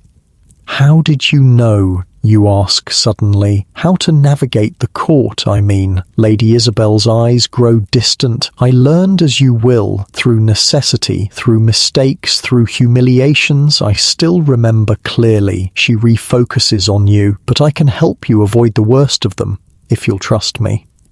It's the first time anyone has offered actual practical help rather than vague religious platitudes about being a good wife. Despite yourself, you feel a small flicker of gratitude toward this French lady who doesn't sugarcoat the challenges ahead. "Now," Lady Isabel says, standing and resuming her more formal demeanour, "let us discuss the French court fashions. Your current wardrobe, while fine for England, will need significant additions before you are presented to the king." And so begins your French education in earnest. No longer theoretical lessons about a someday future, but specific practical preparation for a reality that's now just weeks away. The next 3 weeks pass in a blur of activity. The castle is transformed from its usual functioning state to a hive of wedding preparations. New tapestries are hung in the Great Hall, provisions are ordered in enormous quantities, guests begin to arrive, nobles from across the kingdom coming to witness the proxy marriage of a princess. Your own transformation is equally intense. New gowns are made in the French style under Lady Isabel's exacting supervision. Your French lessons increase to 3 hours daily. You're taught new court dances, new table manners, new ways of walking and sitting and speaking. Back straighter, Lady Isabel instructs, tapping between your shoulder blades as you practice processing across the chamber. Eyes level, not down as you've been taught here. A French princess shows more confidence. It's exhausting, this constant correction, this reshaping of habits formed over your entire life, but there's no time for rest, no space for complaint. The date approaches relentlessly, and you must be ready. One afternoon, as your ladies are fitting you for your wedding gown, your mother makes a rare appearance in your chamber. Everyone immediately curtsies, then resumes their work as she observes silently from the doorway. After several minutes, she dismisses them all with a gesture. Even Lady Isabel, who looks surprised but complies. Suddenly, you're alone with your mother, something that almost never happens. Come, she says, moving to sit by the window where the light is better. Let me look at you. You approach cautiously, uncertain what this unusual audience means. Your mother examines you with a critical eye, taking in the half-finished French-style gown, the new way you hold yourself under Lady Isabel's tutelage. You look well, she finally says. The French style suits you. From your mother, this is lavish praise. You murmur a thank you, still wondering why she's here. I have something for you, she continues, opening a small pouch at her belt and withdrawing an object wrapped in silk. This has been passed from mother to daughter in my family for generations. She unwraps the silk to reveal a ring, gold set with a small but perfect ruby, not ostentatiously valuable like the jewels you'll receive as wedding gifts, but clearly ancient, worn smooth by centuries of women's fingers. My mother gave it to me when I left Spain to marry your father, she says, her voice softer than you've ever heard it. I wore it always under my gloves where no one could see it, a reminder of who I was before I became England's queen. She takes your hand and slides the ring onto your finger. It fits perfectly, as if it were made for you. Your loyalty must be to France now, to your husband and the children you will bear him, she continues, her voice returning to its usual measured tone. But this is to remind you that you came from somewhere, that you carry the blood of kings and queens before this marriage. You stare at the ring, then at your mother's face, seeing, perhaps for the first time, the young Spanish princess she once was. How frightened she must have been, coming to a strange country to marry a strange man. How alone she must have felt. Thank you, you whisper, and, on impulse, you lean forward and kiss her cheek, something you haven't done since early childhood. She stiffens slightly in surprise, then places a hand briefly against your hair. Be brave, she says simply, and then she's gone, leaving you with the ring and a new understanding of the woman who has always seemed so remote, so perfectly molded to her role as queen. That night, lying in bed, you twist the ring on your finger and think about the generations of women who wore it before you, all facing the same fate, all sent away from home to marry men they didn't know, all expected to build new loyalties while somehow preserving something of themselves. Did they find happiness eventually? Did they grow to love their husbands, their new countries? Or did they simply endure, doing their duty year after year until death finally released them? There are no diaries to tell you, no intimate conversations where royal women shared their true feelings. The inner lives of medieval princesses and queens remain largely invisible to history, glimpsed only through official records and the occasional personal item passed down, like this ring. The wedding day arrives with the inevitability of the tide. You're awakened before dawn, not by Alice as usual, but by your mother's ladies. Today is different. Today everything changes. The ritual of dressing takes hours. First a bath, a rare luxury, especially in the colder months, scented with herbs and flower petals. Then layer upon layer of clothing, each more elaborate than the last. The linen shift, the silk underdress, the wedding gown itself, cream-coloured silk, embroidered with gold thread and seed pearls, its sleeves lined with Miniver fur, its train so long it requires 2 girls to carry it. Your hair is washed and dried before the fire, then arranged in elaborate braids wrapped around your head like a crown. Unlike a normal day, it's left partially visible, a symbol of your unmarried state that will change during the ceremony when your head is fully veiled to indicate your new status as a wife. Through it all, you remain oddly calm. Not happy, not excited as a bride in romantic stories might be, but not panicking either. There's a strange freedom in having no choice, in knowing that your path is absolutely fixed and nothing you feel or think can alter it. The great hall has been transformed. Fresh rushes mixed with wildflowers cover the floor. New tapestries depicting scenes from the lives of married saints hang on the walls. Candles by the hundreds illuminate the space, their light reflected in silver and gold plate, displayed prominently to demonstrate your family's wealth. Guests fill every available space. English nobles in their finest attire, the French delegation in even more elaborate garments, all watching as you enter on your father's arm. The music, harps, recorders, small drums shifts to a stately processional as you walk slowly toward the makeshift altar at the far end of the hall. And there waits your husband, not Prince Philip, who remains in France, but his proxy, Lord Bertrand, standing stiffly in formal attire. Beside him, looking incongruously pleased, is Father Ambrose, who will perform the ceremony.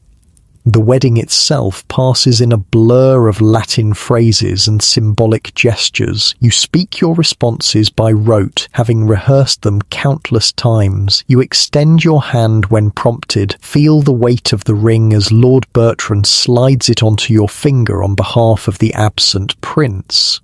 And just like that, you are married. Not in body, the marriage won't be consummated until you reach France and meet your actual husband, but in law, in politics, in the eyes of the church and both kingdoms. There's a feast afterward, more elaborate than any you've experienced before. Course after course of expensive delicacies, wines from the finest vineyards, subtleties, elaborate sugar sculptures shaped like the joined coats of arms of England and France.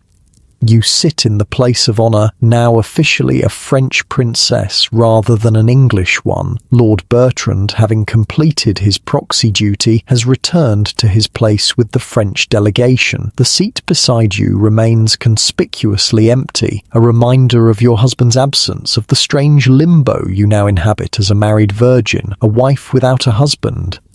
Throughout the meal, you receive gifts, gold cups from a duke, a reliquary containing what is claimed to be a splinter from the true cross, illuminated prayer books, jewels to adorn your person and your future home in France. Each gift giver approaches, bows or curtsies, presents their offering with formal phrases of congratulation. You respond with equally formal thanks, your French now fluent enough after Lady Isabel's intensive training that even the French delegation looks impressed. It's all performance, a diplomatic spectacle with you at its centre. Nothing about this day is for you. It's for the alliance, for the kingdoms, for the future heirs you'll produce. Your feelings are irrelevant to everyone present, except perhaps to Alice, who stands behind your chair, occasionally leaning forward to whisper practical advice. Small sips only. It's strong wine. The fish has bones. Be careful. Lord Edwin is watching for a reaction to his gift. Look pleased. These small kindnesses, these moments of genuine concern for your comfort and success are like droplets of water in a desert. They remind you that beneath the pageantry and politics, there are still human connections that matter.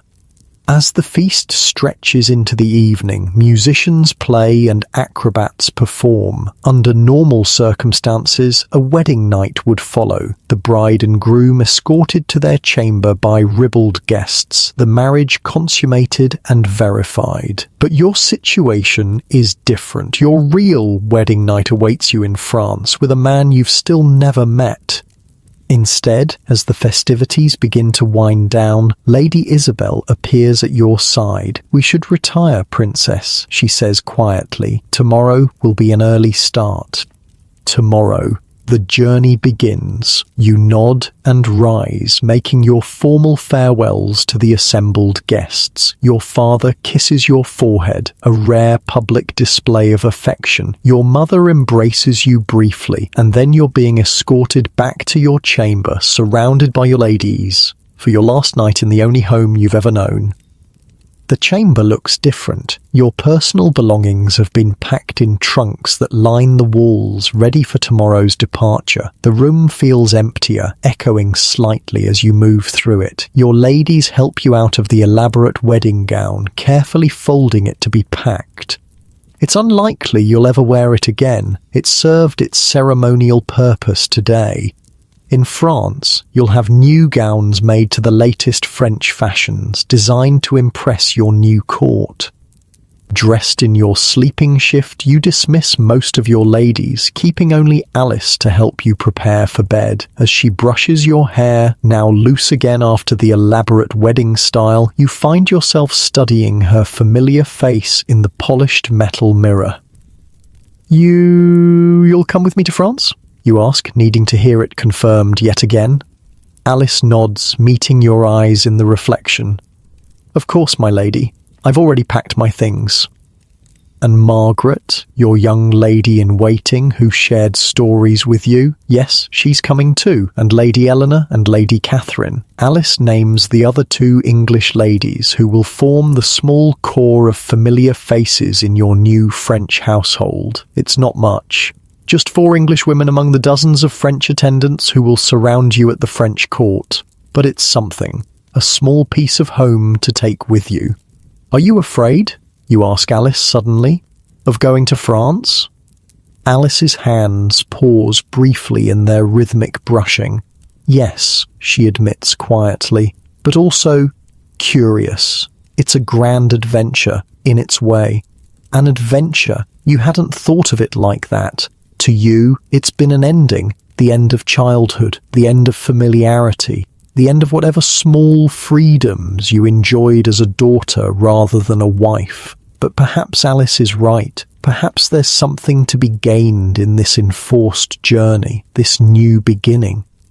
"What do you think he's like?" you ask, not needing to specify who you mean. "Really like, I mean, not what Lady Isabel says." Alice considers carefully before answering. "I think he's probably as nervous as you are. He didn't choose this match any more than you did." It's a startling thought. Somehow you've been imagining Prince Philip as a fully formed adult, confidently waiting for his bride to be delivered. But Alice is right. He's only 17, hardly more than a boy himself, also bound by duty and family expectations. "Maybe he's nice," you say, sounding young even to your own ears. "Maybe we'll get along." Alice smiles gently. "Maybe you will. And if not, well, royal couples often lead separate lives once heirs are secured. You'll have your own household, your own interests. It's cold comfort, but realistic. Medieval royal marriages aren't about companionship or love. They're about alliances and heirs. If you're lucky enough to find friendship with your husband, that's a bonus, not an expectation. Alice finishes brushing your hair and helps you into bed. The sheets are cold despite the warming pan, and you curl up tightly, trying to preserve body heat. "Would you like me to read to you?" Alice asks, reaching for the book of tales that's become your nightly ritual. You nod, suddenly unable to speak past the lump in your throat. This familiar comfort, Alice's voice, stories of adventure and magic, is something you can take with you to France, a small continuity in the massive disruption of your life. As Alice reads, you close your eyes and try to imagine what awaits you across the channel. A new castle, a new court, a husband with a scholar's mind, and, if Lady Isabel is to be believed, a gentle disposition. Perhaps it won't be as terrible as your worst fears suggest. Or perhaps it will be worse in ways you haven't even considered. The uncertainty hangs over you like a cloud as you drift towards sleep, listening to Alice's voice telling stories of knights and ladies, quests and discoveries, endings both happy and sad. Tomorrow brings the beginning of your own quest, not one you chose, but one you must undertake nonetheless. And as consciousness fades, you find yourself hoping, against all medieval reality, for something like a happy ending of your own. Dawn breaks cold and misty on your departure day. You've barely slept, drifting in and out of anxious dreams where you're lost in labyrinthine French castles, unable to understand the words spoken around you. Alice gently shakes you awake before the bells for morning prayers. "It's time, my lady," she says softly. You rise without protest. The familiar routines of dressing have a final bittersweet quality this morning. The same linen shift, the same woolen kirtle, the same veil covering your hair. But today these English garments wrap you for a journey from which you may never return. The castle courtyard is chaotic with preparations. Horses stamp impatiently, their breath forming clouds in the chill morning air. Carts are being loaded with your possessions, clothing, books, personal items deemed suitable to accompany a princess to her new home. Men-at-arms in your father's livery check weapons and saddle straps, preparing to escort you as far as Dover. Your mother and father await near the gate. Your father looks impatient, eager to have the leave-taking over with. Political business concluded, alliance secured. Your mother's face is impassive as always, but you notice her fingers worrying at the edge of her sleeve, a rare sign of emotion.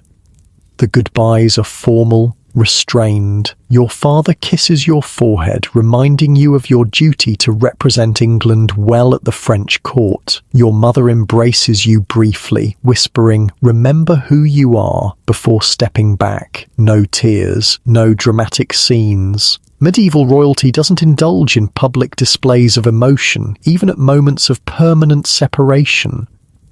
Lord Bertrand, who will escort you to France, bows deeply. "We must depart, Princess. The tide waits for no one, not even royalty." And just like that, it's time. You mount the palfrey chosen for your journey, a gentle mare with an easy gait, selected for comfort during the long ride to Dover. Alice and your other English ladies are similarly mounted nearby, their faces a mixture of anxiety and excitement. "Ready, my lady?" Lady Isabel asks, bringing her own horse alongside yours. She'll be your guide in this journey, your connection to the French court you're entering. You nod, not trusting your voice. The castle gates open. The procession moves forward. You resist the urge to look back at the only home you've ever known, focusing instead on the road ahead. This is your life now. Forward motion, away from everything familiar, toward a future you can barely imagine. The journey to Dover takes 3 days. Medieval travel is slow, uncomfortable, and potentially dangerous. The roads, little more than rutted dirt tracks, are muddy from spring rains. Your escort keeps a watchful eye for bandits, though the size and obvious wealth of your party actually makes attack less likely. Only the most desperate outlaws would risk assaulting a princess's procession. You sleep in abbeys along the way, the safest, cleanest accommodations available. Still, clean is a relative term in medieval Europe. The straw mattresses provided for you almost certainly harbour fleas and other tiny residents. The food is plain but plentiful, offered with appropriate deference to your rank. Try to rest well tonight, Lady Isabel advises as you reach the abbey where you'll spend your final night on English soil. The Channel crossing can be challenging. You've never seen the sea before, having spent your entire life inland at your father's primary castle. The prospect of crossing the narrow but notoriously rough stretch of water between England and France fills you with dread. You've heard stories of ships lost, of even the strongest men rendered helplessly ill by the motion. That night, you barely sleep again. The unfamiliar abbey with its stone walls and echoing corridors feels hostile, transitional, neither home nor destination, just a waypoint in your journey. Alice sleeps on a pallet near your bed, her breathing the only familiar comfort in this strange place. Morning comes too quickly. A brief meal, another change of clothes, into a warmer travelling outfit for the sea crossing, and then the procession is moving again, down to the harbour at Dover, where your ship waits. The smell hits you first. Salt air mixed with fish, tar, rope, and the indefinable stench of a medieval port town where sewage runs directly into the harbour. Then the noise, sailors shouting, gulls screaming, the constant creaking of ships against their moorings. And, finally, the sight. The vast expanse of grey-green water stretching to the horizon, choppy with whitecaps under a threatening sky. That's our vessel. Lord Bertrand points to a ship larger than the fishing boats, but tiny compared to the expanse of water it must cross. The Saint Marie, one of the best in the royal fleet. It doesn't look particularly reassuring. Wooden, open to the elements except for a small cabin at the rear, dependent entirely on wind and human muscle to make the crossing. Medieval seafaring is primitive, dangerous, and terrifyingly subject to the whims of weather. "Come, Princess," Lady Isabel says, taking your arm. "Best to board quickly and be settled before the tide turns." Boarding involves being half carried by sailors down slippery steps to a small boat, then rowed out to where the Saint Marie is anchored. The little boat bobs alarmingly on the waves, water occasionally splashing over the sides, soaking the hem of your gown. By the time you reach the ship, you're already cold, damp, and feeling distinctly unwell. The cabin assigned to you is barely large enough for a narrow bed, really just a shelf with a thin mattress, and a small chest for immediate necessities. Alice and Lady Isabel will share the space with you. Your other ladies must make do with sheltered spots on deck, huddled under cloaks and blankets.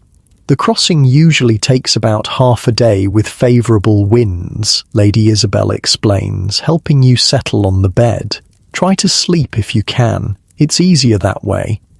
Sleep proves impossible as the ship leaves the relative shelter of the harbour and encounters the full force of the channel. The vessel pitches and rolls, creaking ominously with each wave. The small cabin reeks of tar and salt and the previous passenger's sickness.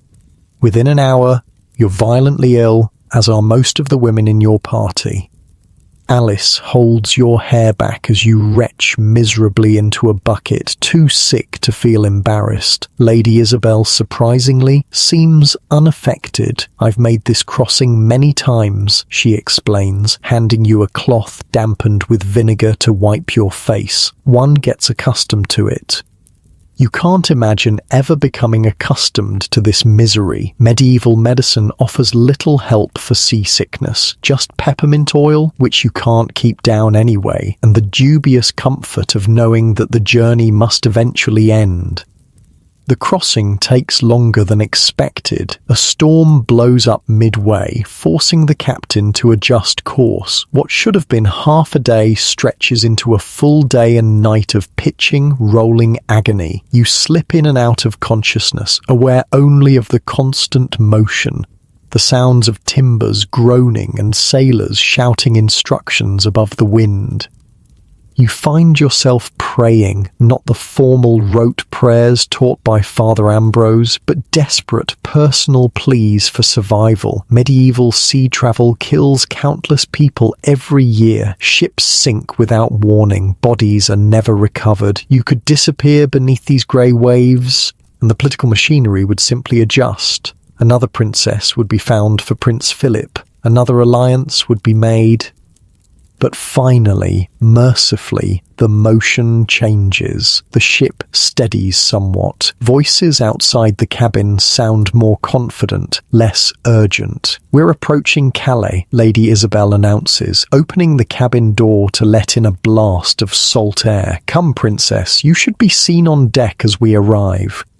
It's the last thing you want. You're pale, unwashed, your hair tangled by salt spray, your clothes stained with sickness. But once again, duty trumps personal comfort. You allow Alice to help you into a clean gown, difficult in the confined space, and do what she can with your hair before joining Lady Isabel on deck.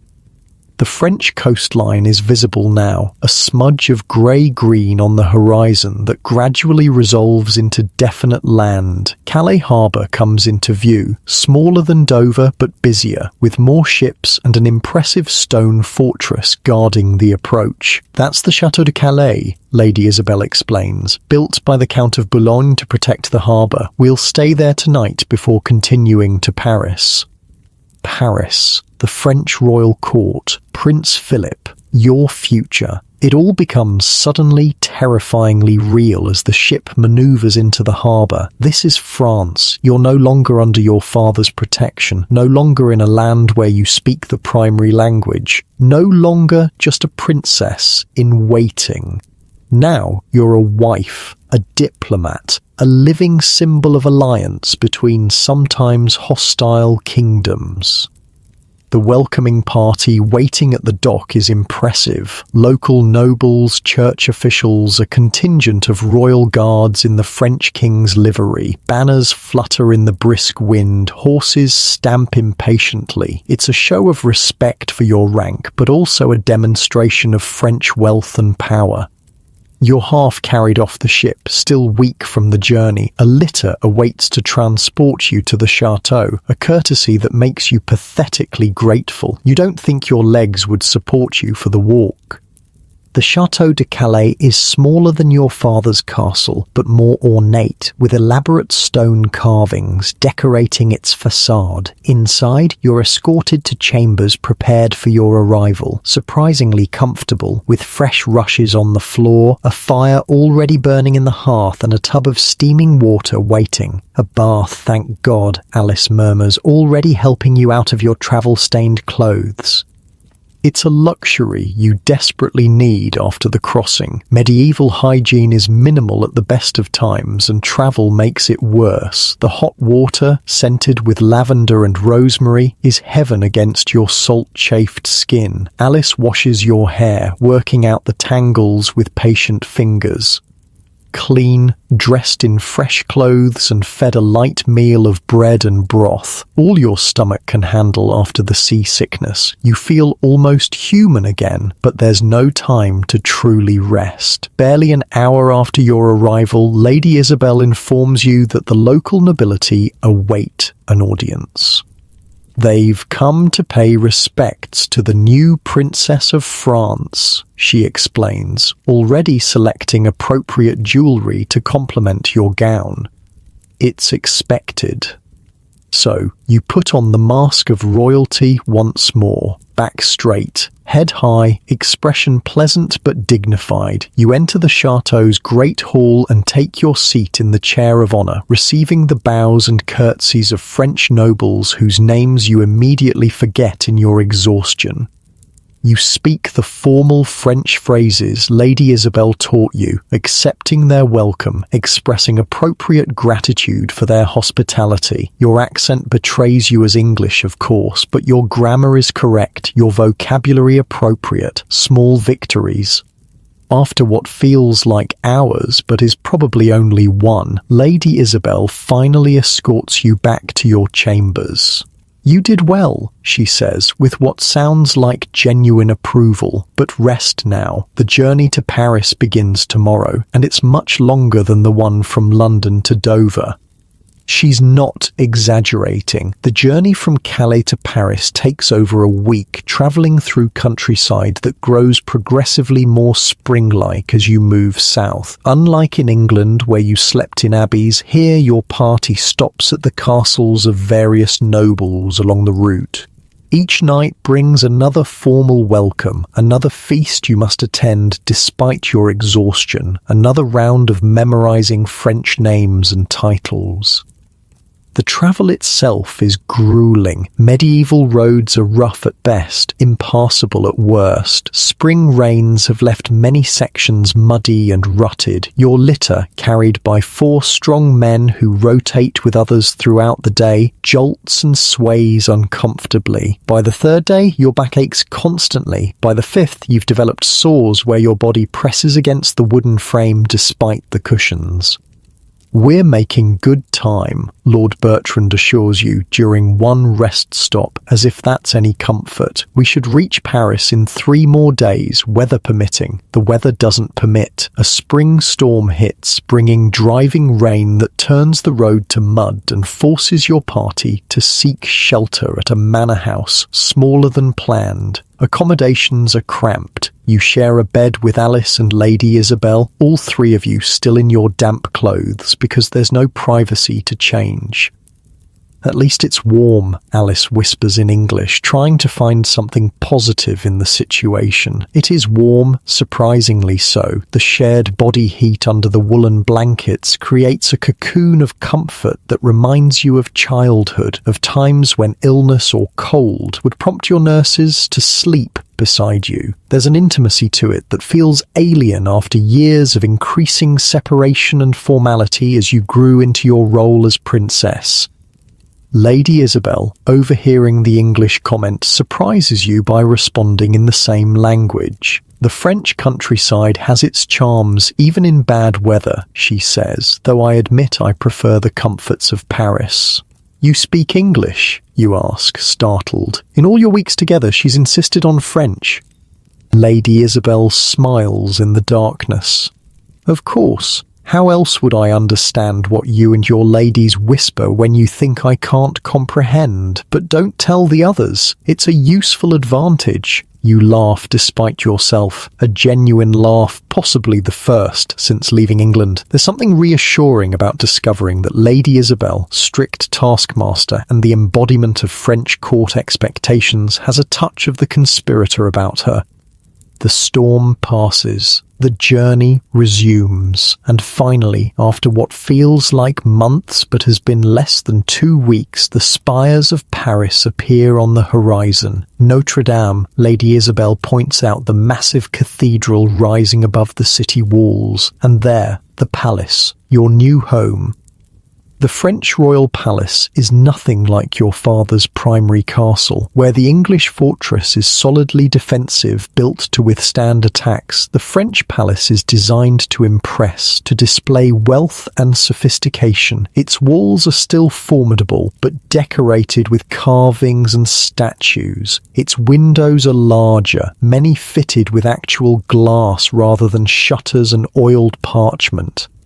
As your procession approaches the city gates, you're met by a larger, more elaborate welcoming party. Royal guards in full ceremonial armour, nobles in their finest clothes, church officials in rich vestments, musicians playing fanfares on silver trumpets. And at the centre of it all, a young man on a magnificent white horse, dressed in blue and gold, the French royal colours.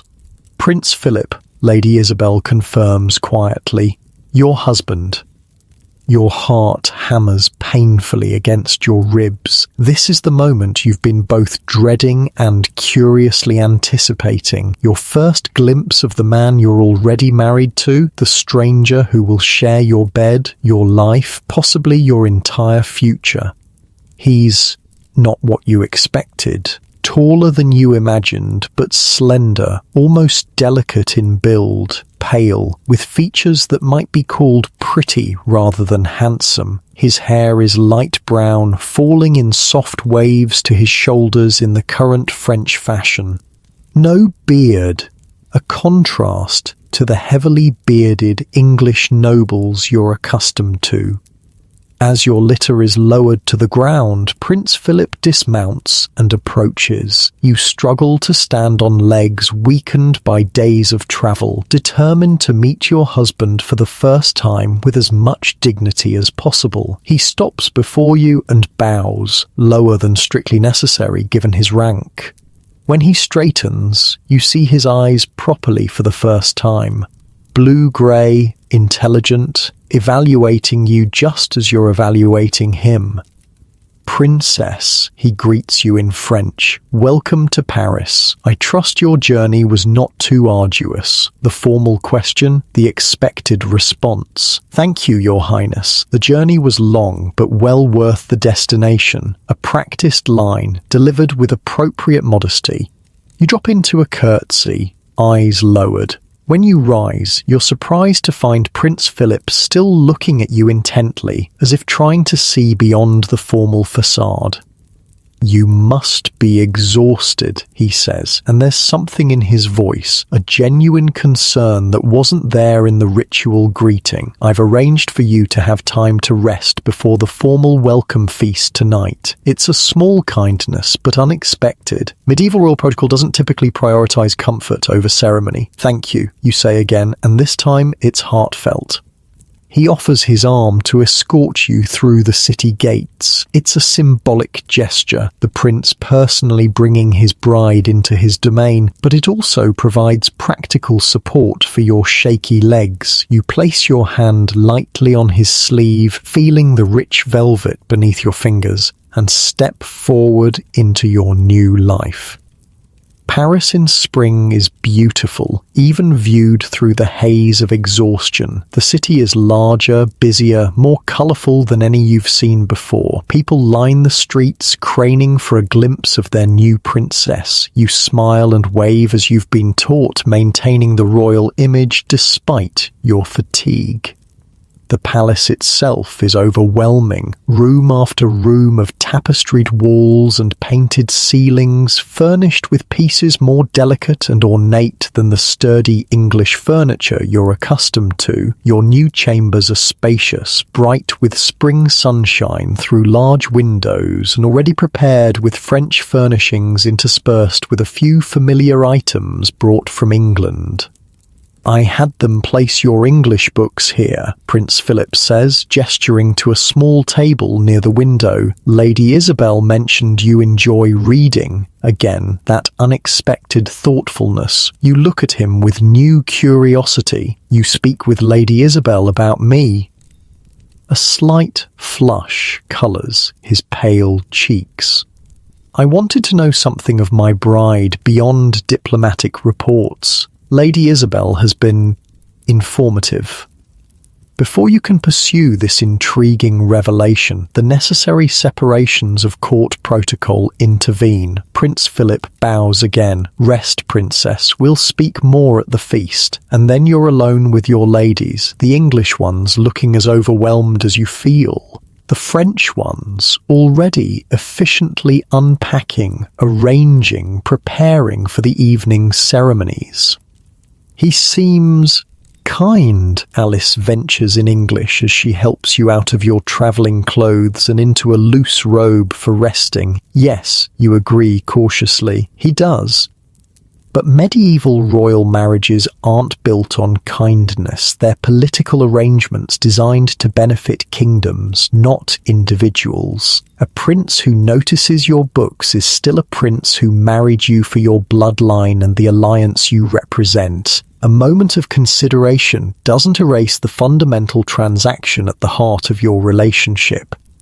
Still, as you finally stretch out on a bed that isn't moving, that isn't shared with multiple other people, that's actually long enough for your body, you find yourself thinking that perhaps, just perhaps, this forced marriage might offer more than mere endurance.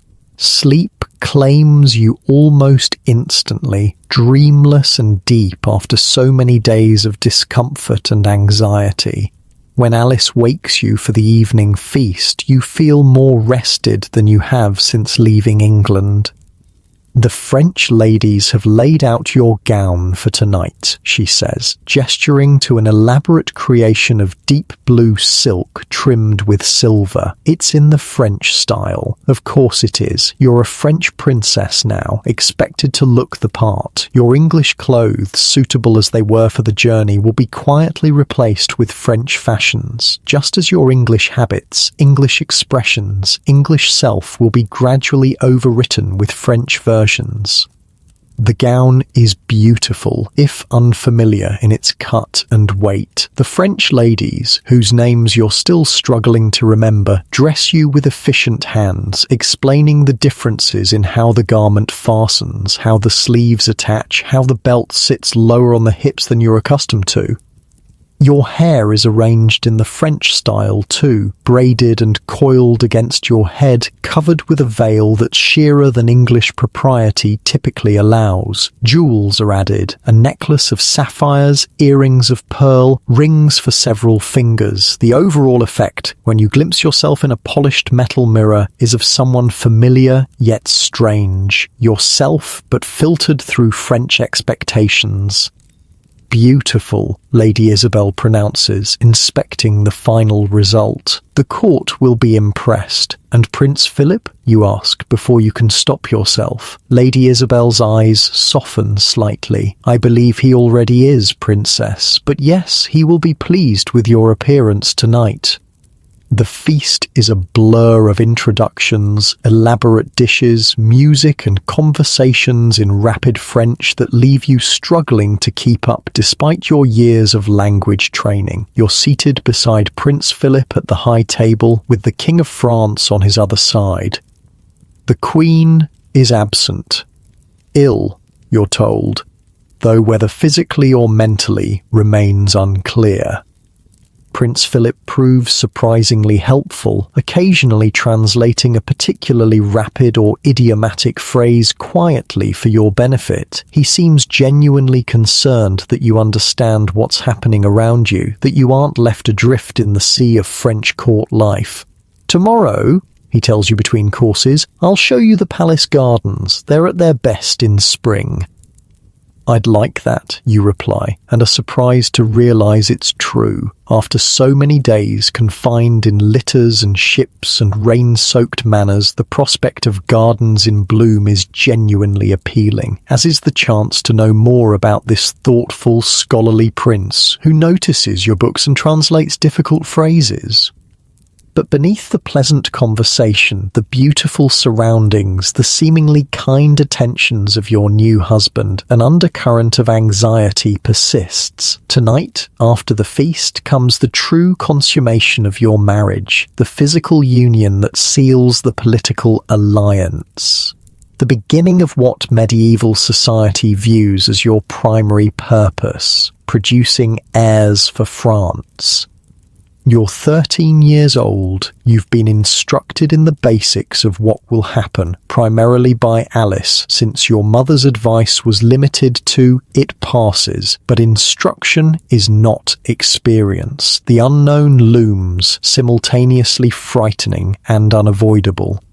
As the feast finally winds down, that anxiety sharpens to near panic. Lady Isabel appears at your side, ready to escort you to the bedchamber where the consummation will take place. In French royal tradition, you'll be ceremonially prepared for bed, blessed by a priest, and then left alone with your husband for the actual consummation. Breathe, princess, Lady Isabel murmurs as you rise from the table. Just breathe. Lady Isabel leads you through the palace corridors to a chamber you haven't seen before, larger than your assigned bedchamber. It's clearly designed for this specific purpose, the consummation of royal marriages. A massive bed dominates the space, hung with embroidered curtains displaying both English and French royal symbols. Candles illuminate the room, casting soft light and gentle shadows. Several women wait inside, French ladies you recognize from court wearing expressions of professional detachment. This too is part of medieval royal protocol. The preparation of a bride for her wedding night isn't private or personal. It's a ceremonial event, witnessed and assisted by court ladies whose role is to ensure traditions are followed correctly. They'll help you prepare, Lady Isabel explains quietly. I'll remain with you until after, when you're alone with Prince Philip, when the marriage becomes real in the most intimate way possible.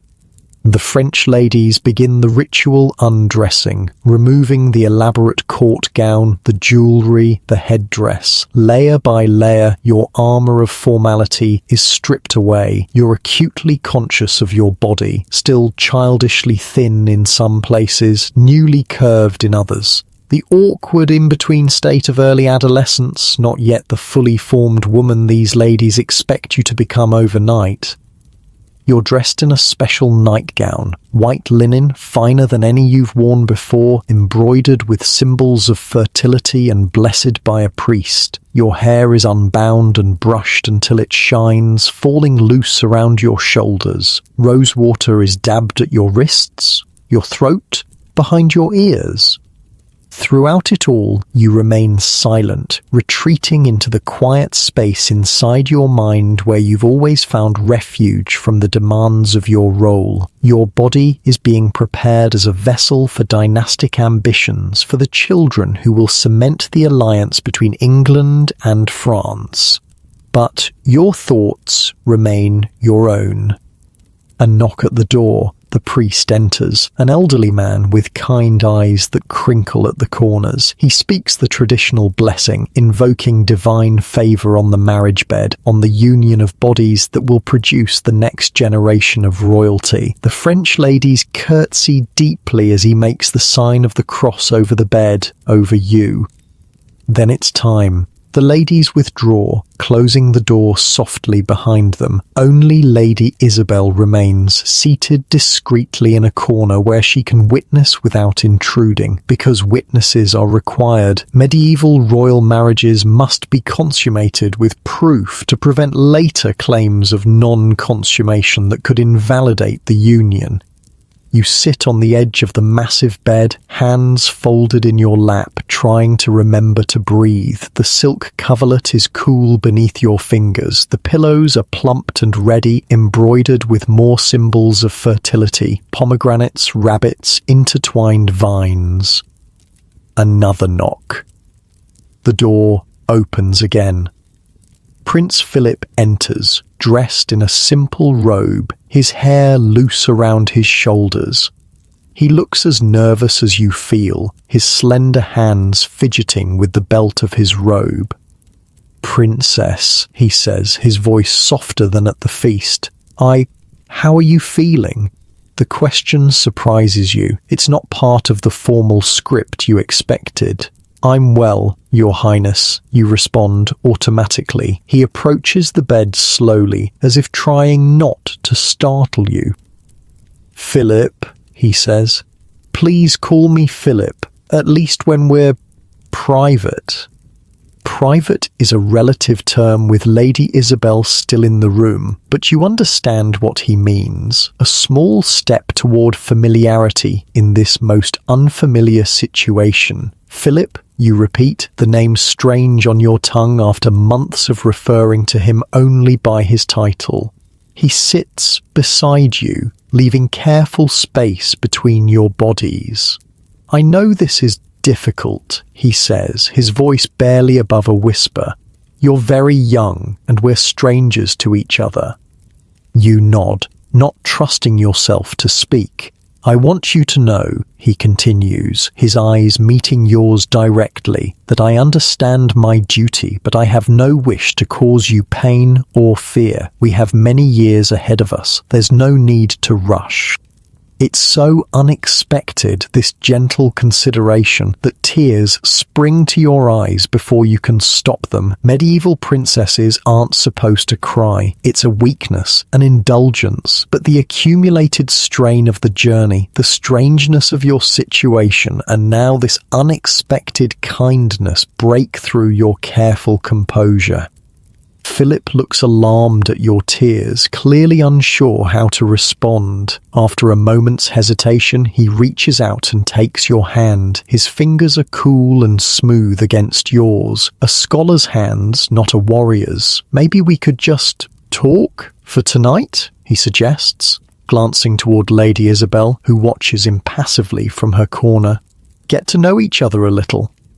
It's not what's expected. The consummation is supposed to happen promptly, witnessed, the marriage secured, but Philip seems genuinely concerned about your comfort, your readiness. I'd like that, you whisper. And so, on your wedding night, instead of the immediate physical union that medieval custom demands, you and Prince Philip simply talk. He tells you about his studies, philosophy, astronomy, languages. You share your love of stories, of history. He speaks of his favourite places in the palace gardens, promises again to show them to you tomorrow. Lady Isabel watches, her expression unreadable. This deviation from protocol could be problematic, but she makes no move to intervene. Perhaps she too sees the value in building some foundation of understanding before the physical aspects of marriage begin. Hours pass. The candles burn lower. Your initial terror fades, replaced by cautious curiosity about this thoughtful young man who seems as constrained by his royal role as you are by yours. Finally, when the night is half gone, Philip sighs and glances at Lady Isabel. The marriage must be valid, he says, his scholarly formality returning. You nod, the anxiety fluttering back to life in your chest. But it's different now, less acute, tempered by the hours of conversation that have transformed Prince Philip from an abstract concept to a real person. A person who, at the very least, seems to view you as a person too, not just a political necessity. What follows is still uncomfortable, still strange, still painful in ways you were warned about, but Philip is gentle, apologetic, quick, and when it's done, the marriage consummated, the alliance secured in the most ancient and binding way, he doesn't immediately leave as protocol would allow. Instead, he stays beside you, his presence oddly comforting in the unfamiliar bed. Rest now, he says quietly, adjusting the covers around you. It's been a long journey for you. You drift towards sleep, exhausted by the physical and emotional demands of the day. The last thing you register is Philip's voice, very soft, saying something to Lady Isabel that sounds like "take care of her," and then darkness claims you. The next weeks and months bring a gradual adjustment to your new life in the French court. Some aspects are easier than you feared. Prince Philip keeps his promise to show you the palace gardens, which become your favourite refuge from the complexities of court politics. He makes time each day to see you, continuing the conversations begun on your wedding night, building a careful friendship that makes the required physical aspects of marriage more bearable. Other adjustments are harder. The French court is indeed more formal, more politically fraught than your father's. Alliances shift constantly. Whispers follow you through the corridors. The English princess, the foreigner, the child bride whose accent still betrays her origins, despite Lady Isabel's intensive coaching. They're testing you, Lady Isabel explains after one particularly difficult court gathering where several French ladies deliberately spoke too quickly for you to follow, looking for weaknesses they can exploit. Why, you ask, frustrated by the constant scrutiny, the subtle undermining? What does it matter to them how I speak, how I dress, how I conduct myself? Lady Isabel's face softens with rare sympathy. Because you have what they want, a place at the center of power, a prince's ear, the potential to be mother to the next generation of royalty. It's a stark reminder of the medieval reality. Your value lies not in yourself, but in your position, your connections, your womb. And in this world where women have so little direct power, those things make you both a target and a potential ally worth cultivating. So what do I do? You ask. Watch, listen, learn who can be trusted and who cannot. Lady Isabel straightens your veil with practiced hands, and give France an heir as soon as possible. Nothing will secure your position more effectively, but months pass and your courses continue to arrive with predictable regularity. No pregnancy, no heir, no strengthened position. You're not particularly concerned. You're barely 14, still growing into your adult body, but the court notices. Whispers change from comments about your accent to speculation about your fertility. The king begins to look at you with slight disappointment when you're presented at formal occasions. Even Philip, kind as he is, occasionally asks if you're feeling well, if there's anything troubling you that might prevent conception. It will happen when God wills it, your mother wrote in her one brief letter since your departure from England, cold comfort from a woman who produced her first child within a year of marriage. Spring turns to summer, summer to autumn. You settle into the rhythms of French court life. Your French improves to near native fluency. You learn the complex web of relationships that governs court politics, begin to navigate it with growing confidence.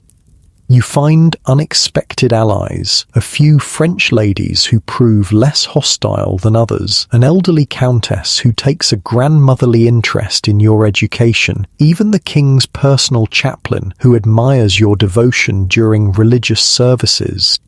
And through it all, your relationship with Philip evolves from awkward formality to genuine companionship. He shares his books with you, discusses ideas other men would consider too complex for female understanding. You learn that he dislikes hunting, prefers music to military exercises, and has a surprisingly dry sense of humor that emerges only in private.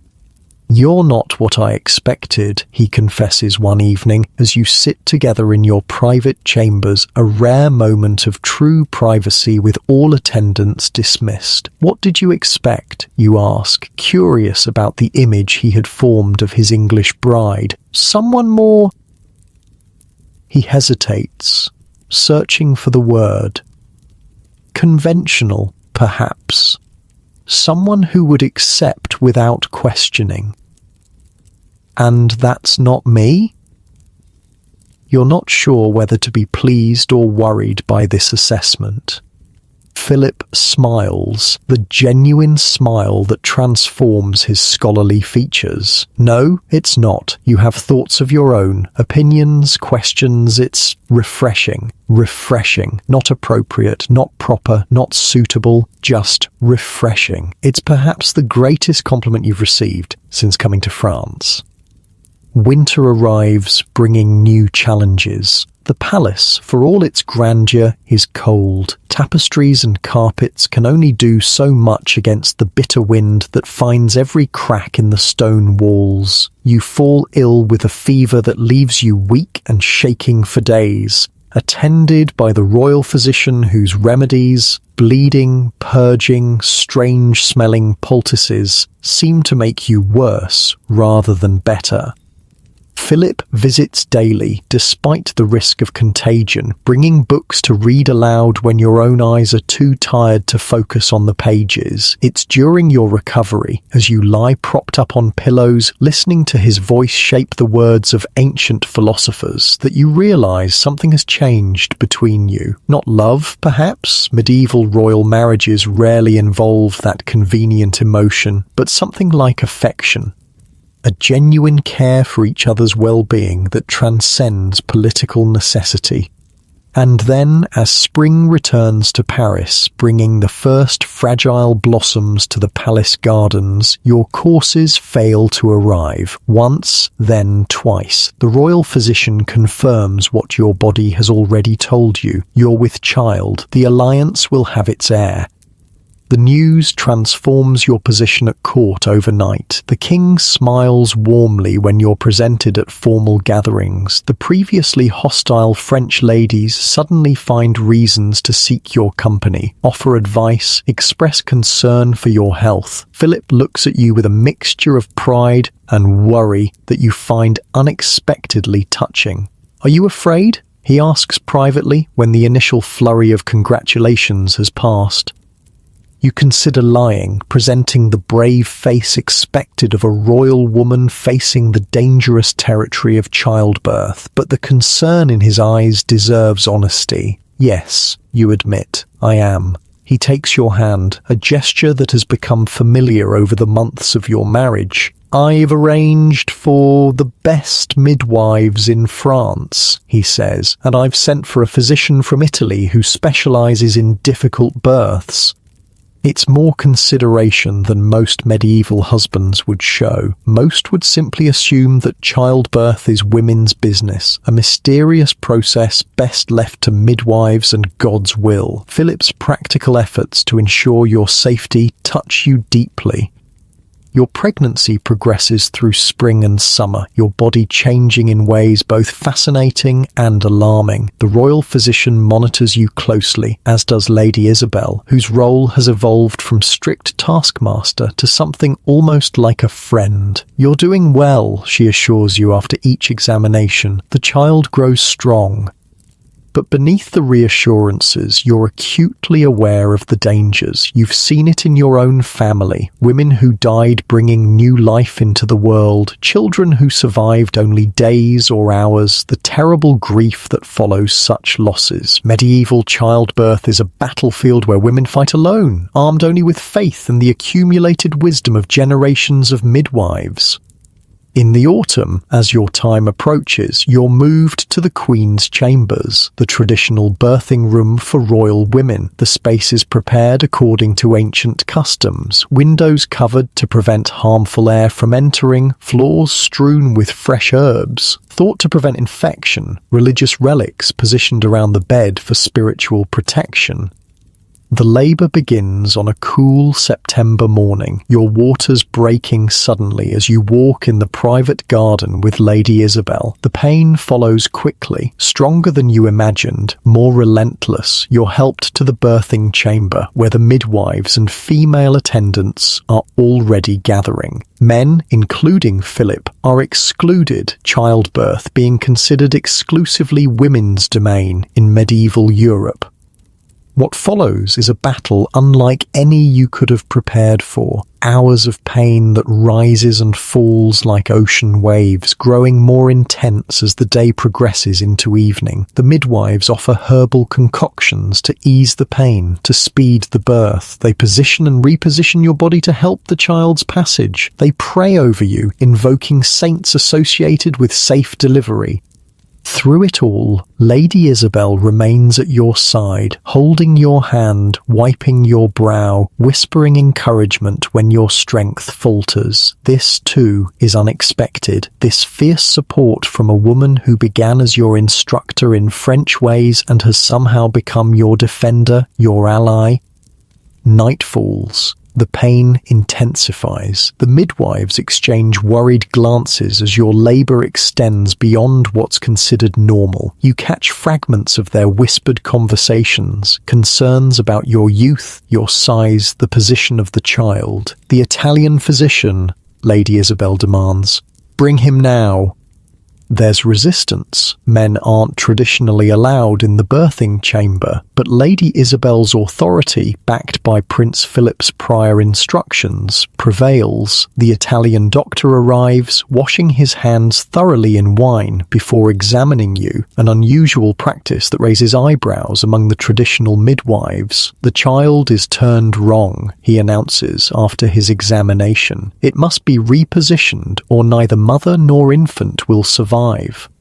What follows is excruciating. The doctor's hands inside you, turning the baby, guided by experience and anatomical knowledge unusual for medieval medicine. You scream despite your royal training, beyond caring about dignity or composure. This is survival, raw and desperate. And then, miraculously, relief. The baby shifts. Your body, recognizing the change, responds with renewed effort. The midwives return to their positions, encouraging, supporting, guiding.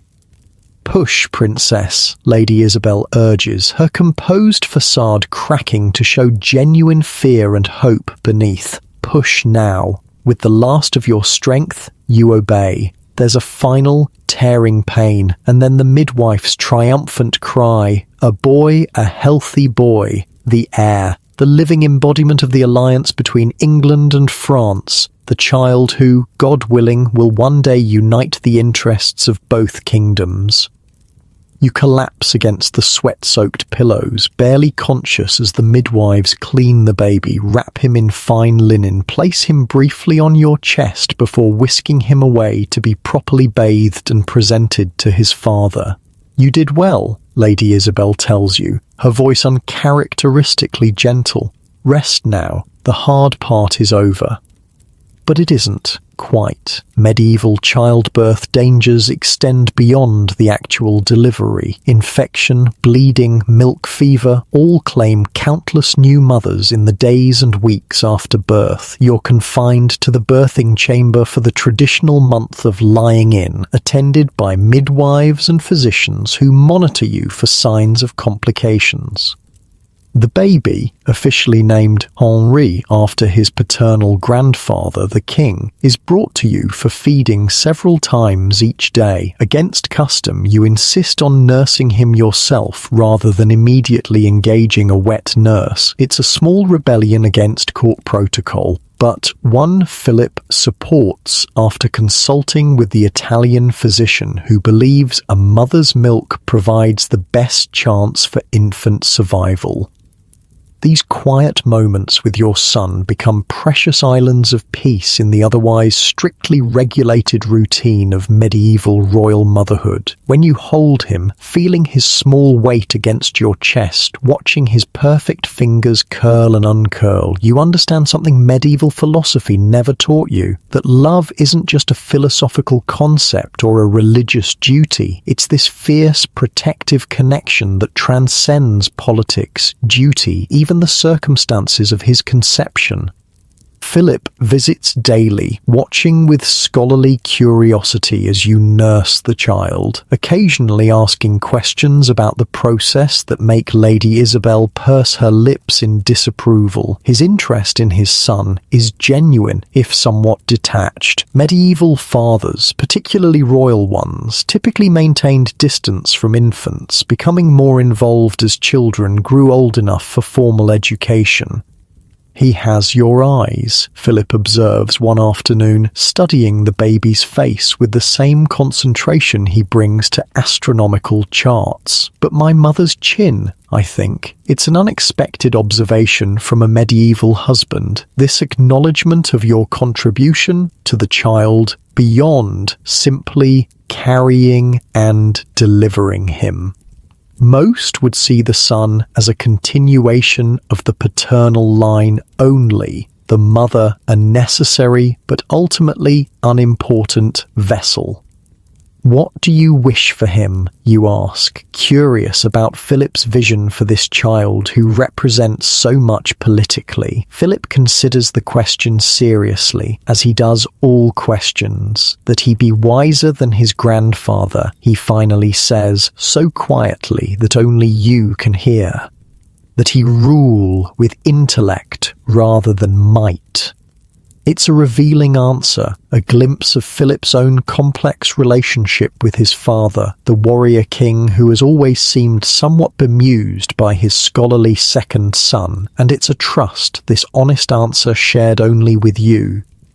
As the traditional month of confinement ends, you prepare to re-enter court life, to present yourself and the heir at formal ceremonies, to resume your duties as princess. Your body still aches from the ordeal of childbirth, still feels strangely hollow and unfamiliar. But your mind is clearer, sharper, somehow more your own than before.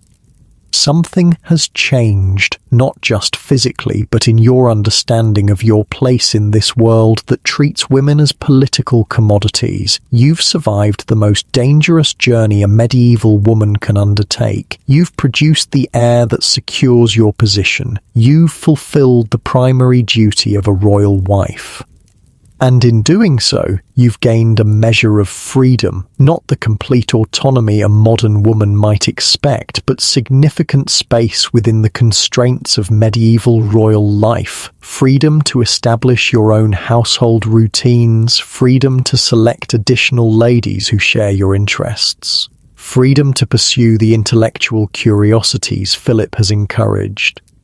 What would you like to do now? Philip asks, on the eve of your return to court, sitting beside your bed where you nurse the baby one last time before handing him to the wet nurse who will care for him overnight. It's an extraordinary question from a medieval husband to his wife. The expected answer would be dutiful submission to whatever he decides. But that's not what Philip is asking. He's genuinely interested in your desires, your choices.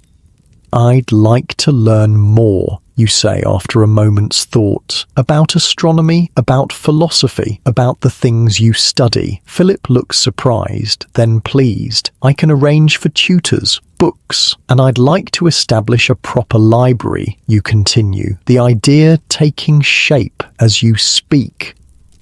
For Henri, when he's older, but also for others, for girls who might not otherwise have access to learning. It's a small rebellion against the limitations placed on female education, but one that falls within the acceptable bounds of a princess's charitable works. Philip nods thoughtfully. A royal library with works in both French and English, he suggests, building on your idea. A bridge between our cultures, just as Henri will be.